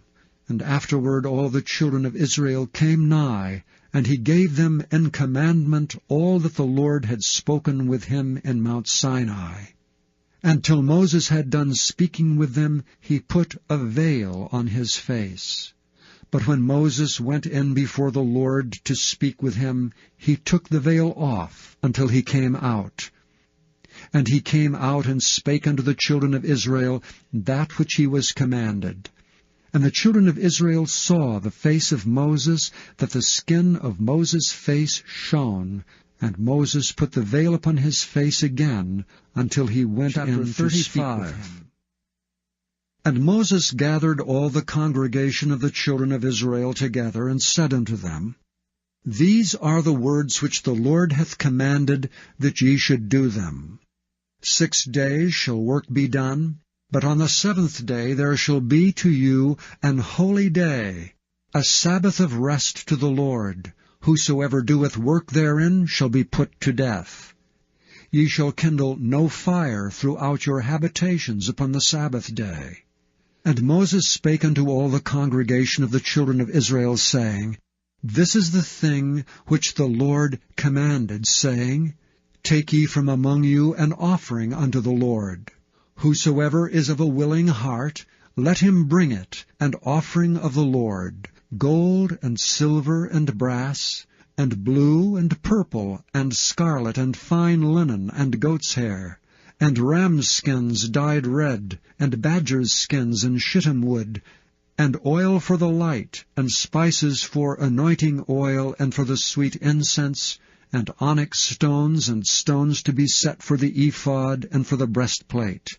And every wise-hearted among you shall come, and make all that the Lord hath commanded: the tabernacle, his tent, and his covering, his taches and his boards, his bars, his pillars and his sockets, the ark and the staves thereof, with the mercy seat and the veil of the covering, the table and his staves, and all his vessels, and the showbread, the candlestick also for the light, and his furniture and his lamps, with the oil for the light, and the incense altar, and his staves, and the anointing oil, and the sweet incense, and the hanging for the door at the entering in of the tabernacle, the altar of burnt offering with his brazen grate, his staves, and all his vessels, the laver and his foot, the hangings of the court, his pillars and their sockets, and the hanging for the door of the court, the pins of the tabernacle, and the pins of the court and their cords, the cloths of service, to do service in the holy place, the holy garments for Aaron the priest, and the garments of his sons, to minister in the priest's office. And all the congregation of the children of Israel departed from the presence of Moses. And they came, every one whose heart stirred him up, and every one whom his spirit made willing, and they brought the Lord's offering to the work of the tabernacle of the congregation, and for all his service, and for the holy garments. And they came, both men and women, as many as were willing-hearted, and brought bracelets and earrings and rings, and tablets, all jewels of gold, and every man that offered an offering of gold unto the Lord. And every man with whom was found blue and purple, and scarlet, and fine linen, and goat's hair, and red skins of rams, and badgers' skins brought them. Every one that did offer an offering of silver and brass brought the Lord's offering, and every man with whom was found shittim wood for any work of the service brought it. And all the women that were wise-hearted did spin with their hands, and brought that which they had spun, both of blue, and of purple, and of scarlet, and of fine linen. And all the women whose heart stirred them up in wisdom spun goat's hair.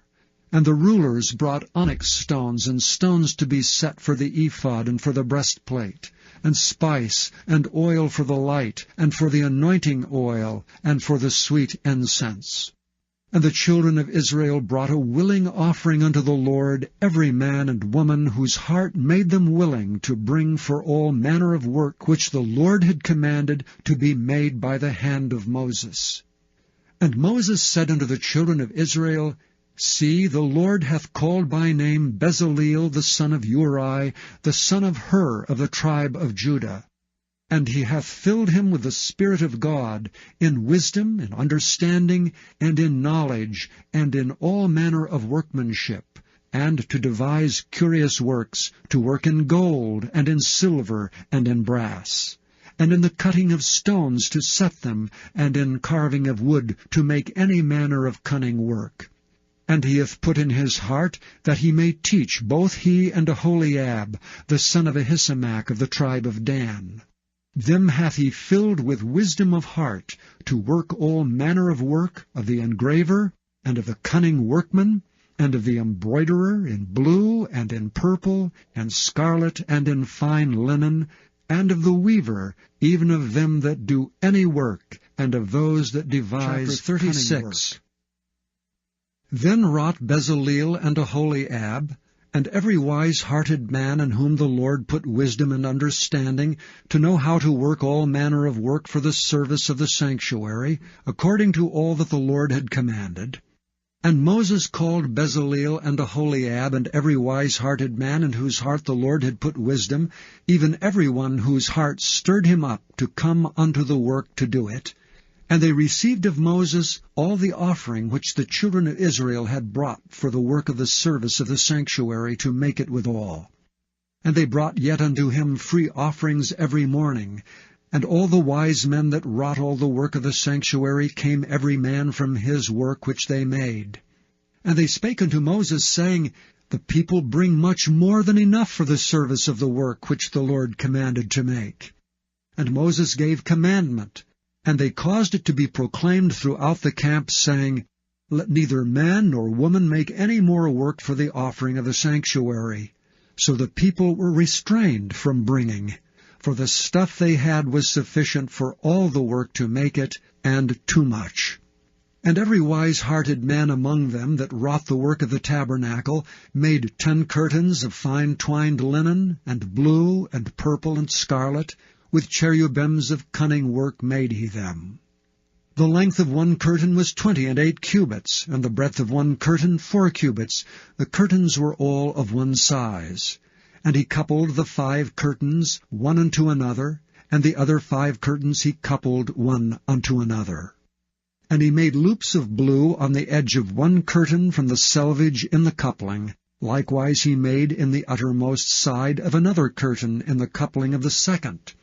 50 loops made he in one curtain, and 50 loops made he in the edge of the curtain which was in the coupling of the second. The loops held one curtain to another.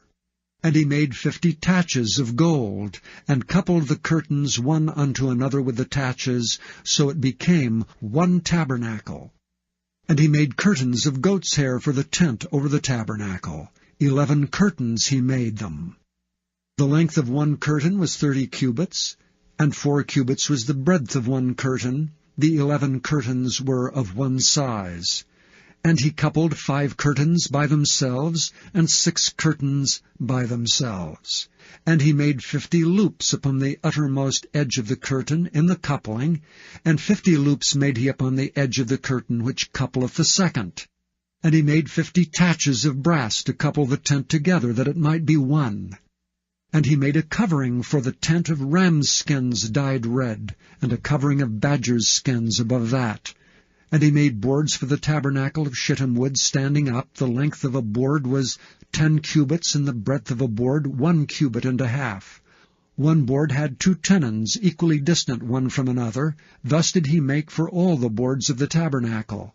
And he made the boards for the tabernacle, 20 boards for the south side southward, and 40 sockets of silver he made under the 20 boards, 2 sockets under one board for his 2 tenons, and 2 sockets under another board for his 2 tenons. And for the other side of the tabernacle, which is toward the north corner, he made 20 boards, and there 40 sockets of silver, 2 sockets under one board, and 2 sockets under another board. And for the sides of the tabernacle westward he made 6 boards, and 2 boards made he for the corners of the tabernacle in the 2 sides. And they were coupled beneath, and coupled together at the head thereof to one ring. Thus he did to both of them in both the corners. And there were 8 boards, and their sockets were 16 sockets of silver under every board, 2 sockets. And he made bars of shittim wood, 5 for the boards of the one side of the tabernacle, and 5 bars for the boards on the other side of the tabernacle, and 5 bars for the boards of the tabernacle for the sides westward. And he made the middle bar to shoot through the boards from the one end to the other. And he overlaid the boards with gold, and made their rings of gold to be places for the bars, and overlaid the bars with gold. And he made a veil of blue, and purple, and scarlet, and fine twined linen. With cherubims made he it of cunning work. And he made thereunto 4 pillars of shittim wood, and overlaid them with gold. Their hooks were of gold, and he cast for them 4 sockets of silver. And he made an hanging for the tabernacle door of blue, and purple, and scarlet, and fine twined linen of needlework. And the 5 pillars of it with their hooks, and he overlaid their chapiters and their fillets with gold. but their 5 sockets were of brass. Chapter 37. And Bezaleel made the ark of shittim wood. 2 cubits and a half was the length of it, and 1 cubit and a half the breadth of it, and 1 cubit and a half the height of it. And he overlaid it with pure gold within and without, and made a crown of gold to it round about. And he cast for it 4 rings of gold, to be set by the 4 corners of it, even 2 rings upon the one side of it, and 2 rings upon the other side of it. And he made staves of shittim wood, and overlaid them with gold. And he put the staves into the rings by the sides of the ark, to bear the ark. And he made the mercy seat of pure gold. 2 cubits and a half was the length thereof, and 1 cubit and a half the breadth thereof. And he made 2 cherubims of gold, beaten out of 1 piece made he them, on the 2 ends of the mercy seat. 1 cherub on the end on this side, and another cherub on the other end on that side. Out of the mercy seat made he the cherubims on the 2 ends thereof. And the cherubims spread out their wings on high, and covered with their wings over the mercy seat, with their faces one to another. Even to the mercy seatward were the faces of the cherubims. And he made the table of shittim wood. 2 cubits was the length thereof, and 1 cubit the breadth thereof, and 1 cubit and a half the height thereof. And he overlaid it with pure gold, and made thereunto a crown of gold round about. Also he made thereunto a border of an handbreadth round about, and made a crown of gold for the border thereof round about. And he cast for it 4 rings of gold, and put the rings upon the 4 corners that were in the 4 feet thereof. Over against the border were the rings, the places for the staves to bear the table. And he made the staves of shittim wood, and overlaid them with gold, to bear the table. And he made the vessels which were upon the table, his dishes, and his spoons, and his bowls, and his covers to cover withal, of pure gold. And he made the candlestick of pure gold, of beaten work made he the candlestick, his shaft and his branch, his bowls, his knops, and his flowers were of the same. And 6 branches going out of the sides thereof, 3 branches of the candlestick out of the one side thereof, and 3 branches of the candlestick out of the other side thereof. 3 bowls made after the fashion of almonds in one branch, a knop and a flower, and 3 bowls made like almonds in another branch, a knop and a flower, so throughout the 6 branches going out of the candlestick. And in the candlestick were 4 bowls made like almonds, his knops and his flowers, and a knop under 2 branches of the same, and a knop under 2 branches of the same, and a knop under 2 branches of the same, according to the 6 branches going out of it. Their knops and their branches were of the same. All of it was one beaten work of pure gold. And he made his 7 lamps, and his snuffers, and his snuff dishes of pure gold. Of a talent of pure gold made he it, and all the vessels thereof. And he made the incense altar of shittim wood. The length of it was 1 cubit, and the breadth of it 1 cubit. It was 4 square, and 2 cubits was the height of it. The horns thereof were of the same. And he overlaid it with pure gold, both the top of it, and the sides thereof round about, and the horns of it. Also he made unto it a crown of gold round about. And he made 2 rings of gold for it under the crown thereof, by the 2 corners of it, upon the 2 sides thereof, to be places for the staves to bear it withal. And he made the staves of shittim wood, and overlaid them with gold. And he made the holy anointing oil, and the pure incense of sweet spices, according to the work of the apothecary. Chapter 38. And he made the altar of burnt offering of shittim wood. 5 cubits was the length thereof, and 5 cubits the breadth thereof. It was 4 square, and 3 cubits the height thereof. And he made the horns thereof and the 4 corners of it. The horns thereof were of the same, and he overlaid it with brass. And he made all the vessels of the altar, the pots, and the shovels, and the basins, and the flesh hooks, And the fire pans, all the vessels thereof, made he of brass.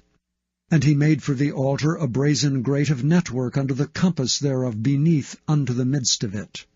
And he cast 4 rings for the 4 ends of the grate of brass, to be places for the staves.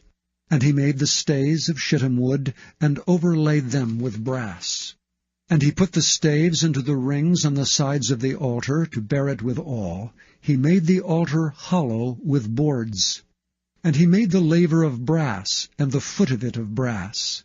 Of the looking glasses of the women assembling, which assembled at the door of the tabernacle of the congregation. And he made the court. On the south side southward the hangings of the court were of fine twined linen, 100 cubits. Their pillars were 20, and their brazen sockets 20. The hooks of the pillars and their fillets were of silver. And for the north side the hangings were 100 cubits, their pillars were 20, and their sockets of brass 20, the hooks of the pillars and their fillets of silver. And for the west side were hangings of 50 cubits, their pillars 10, and their sockets 10, the hooks of the pillars and their fillets of silver. And for the east side eastward 50 cubits. The hangings of the one side of the gate were 15 cubits, their pillars 3, and their sockets 3. And for the other side of the court gate, on this hand and that hand were hangings of 15 cubits, their pillars 3, and their sockets 3. All the hangings of the court round about were of fine twined linen. And the sockets for the pillars were of brass, the hooks of the pillars and their fillets of silver, and the overlaying of their chapiters of silver, and all the pillars of the court were filleted with silver. And the hanging for the gate of the court was needlework, of blue and purple and scarlet, and fine twined linen, and 20 cubits was the length, and the height in the breadth was 5 cubits, answerable to the hangings of the court. And their pillars were 4, and their sockets of brass 4, their hooks of silver, and the overlaying of their chapiters and their fillets of silver. And all the pins of the tabernacle and of the court round about were of brass. This is the sum of the tabernacle, even of the tabernacle of testimony, as it was counted according to the commandment of Moses, for the service of the Levites by the hand of Ithamar, son to Aaron the priest. And Bezaleel the son of Uri, the son of Hur, of the tribe of Judah, made all that the Lord commanded Moses. And with him was Aholiab, son of Ahisamach of the tribe of Dan, an engraver, and a cunning workman, and an embroiderer in blue and in purple, and in scarlet and fine linen. All the gold that was occupied for the work and all the work of the holy place, even the gold of the offering, was 29 talents, and 730 shekels after the shekel of the sanctuary. And the silver of them that were numbered of the congregation was 100 talents, and 1,760 shekels after the shekel of the sanctuary. A beka for every man, that is half a shekel, after the shekel of the sanctuary, for every one that went to be numbered, from 20 years old and upward, for 600,000 and 3,550 men. And of the 100 talents of silver were cast the sockets of the sanctuary, and the sockets of the veil, and 100 sockets of the 100 talents, a talent for a socket. And of the 1,775 shekels he made hooks for the pillars, and overlaid their chapiters, and filleted them. And the brass of the offering was 70 talents, and 2,400 shekels. And therewith he made the sockets to the door of the tabernacle of the congregation, and the brazen altar, and the brazen grate for it, and all the vessels of the altar, and the sockets of the court round about, and the sockets of the court gate, and all the pins of the tabernacle, and all the pins of the court round about. And of the blue and purple and scarlet they made cloths of service to do service in the holy place, and made the holy garments for Aaron, as the Lord commanded Moses. And he made the ephod of gold, blue, and purple, and scarlet, and fine twined linen. And they did beat the gold into thin plates, and cut it into wires, to work it in the blue, and in the purple, and in the scarlet, and in the fine linen with cunning work. They made shoulder pieces for it, to couple it together. By the two edges was it coupled together. And the curious girdle of his ephod that was upon it was of the same, according to the work thereof, of gold, blue, and purple, and scarlet, and fine twined linen, as the Lord commanded Moses. And they wrought onyx stones enclosed in ouches of gold, graven as signets are graven, with the names of the children of Israel. And he put them on the shoulders of the ephod, that they should be stones for a memorial to the children of Israel, as the Lord commanded Moses. And he made the breastplate of cunning work, like the work of the ephod, of gold, blue, and purple, and scarlet, and fine twined linen. It was 4 square. They made the breastplate double. A span was the length thereof, and a span the breadth thereof, being doubled. And they set in it 4 rows of stones. The first row was a sardius, a topaz, and a carbuncle. This was the first row. And the second row, an emerald, a sapphire, and a diamond. And the third row, a ligure, and agate, and an amethyst. And the fourth row, a beryl, and onyx, and a jasper. They were enclosed in ouches of gold in their enclosings. And the stones were according to the names of the children of Israel, 12, according to their names, like the engravings of a signet, every one with his name according to the 12 tribes. And they made upon the breastplate chains at the ends of wreathen work, of pure gold. And they made 2 ouches of gold, and 2 gold rings, and put the 2 rings in the 2 ends of the breastplate. And they put the 2 wreathen chains of gold in the 2 rings on the ends of the breastplate. And the 2 ends of the 2 wreathen chains they fastened in the 2 ouches, and put them on the shoulder pieces of the ephod before it. And they made 2 rings of gold, and put them on the 2 ends of the breastplate, upon the border of it, which was on the side of the ephod inward. And they made 2 other golden rings, and put them on the 2 sides of the ephod, underneath toward the forepart of it, over against the other coupling thereof, above the curious girdle of the ephod. And they did bind the breastplate by his rings under the rings of the ephod with a lace of blue, that it might be above the curious girdle of the ephod, and that the breastplate might not be loosed from the ephod, as the Lord commanded Moses. And he made the robe of the ephod of woven work, all of blue. And there was an hole in the midst of the robe, as the hole of an habergeon, with a band round about the hole, that it should not rend. And they made upon the hems of the robe pomegranates of blue and purple and scarlet, and twined linen. And they made bells of pure gold, and put the bells between the pomegranates upon the hem of the robe, round about between the pomegranates. A bell and a pomegranate, a bell and a pomegranate, round about the hem of the robe to minister in, as the Lord commanded Moses. And they made coats of fine linen of woven work for Aaron and for his sons, and a mitre of fine linen, and goodly bonnets of fine linen, and linen breeches of fine twined linen, and a girdle of fine twined linen, and blue, and purple, and scarlet, of needlework, as the Lord commanded Moses. And they made the plate of the holy crown of pure gold, and wrote upon it a writing like to the engravings of a signet, Holiness to the Lord. And they tied unto it a lace of blue, to fasten it on high upon the mitre, as the Lord commanded Moses. Thus was all the work of the tabernacle of the tent of the congregation finished. And the children of Israel did according to all that the Lord commanded Moses, so did they.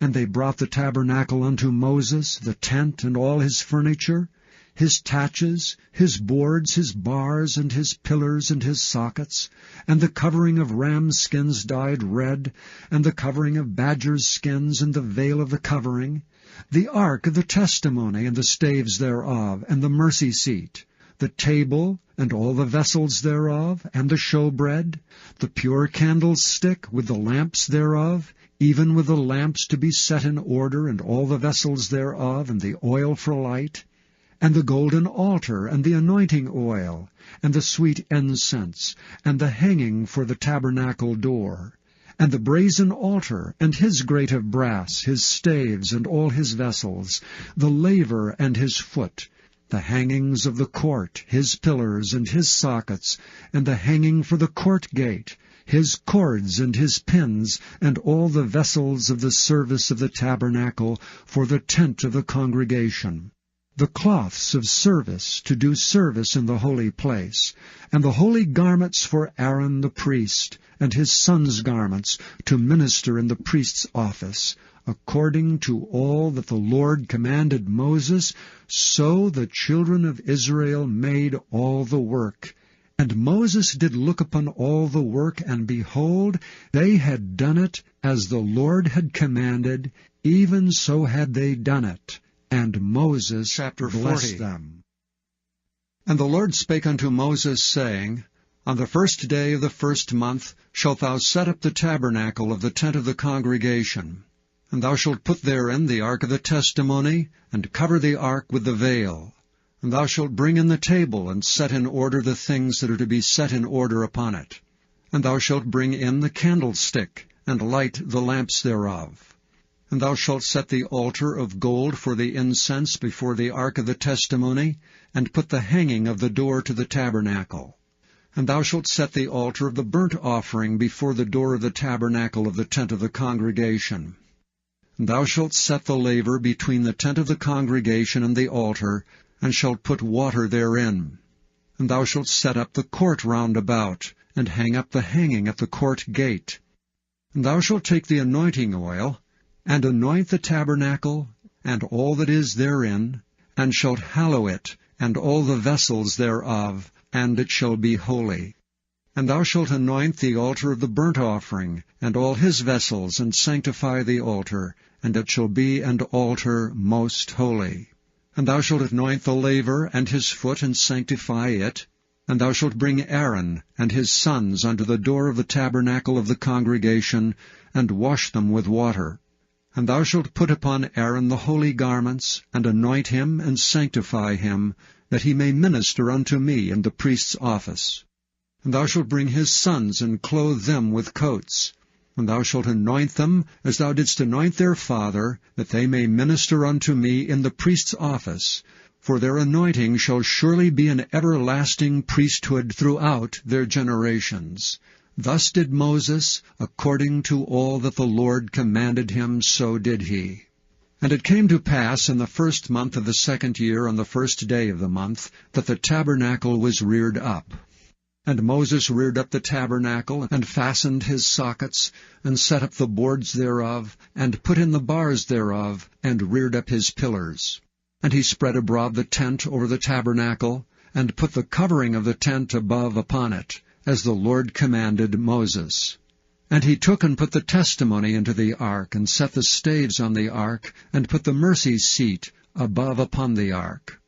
And he brought the ark into the tabernacle, and set up the veil of the covering, and covered the ark of the testimony, as the Lord commanded Moses. And he put the table in the tent of the congregation upon the side of the tabernacle northward, without the veil. And he set the bread in order upon it before the Lord, as the Lord had commanded Moses. And he put the candlestick in the tent of the congregation over against the table on the side of the tabernacle southward. And he lighted the lamps before the Lord, as the Lord commanded Moses.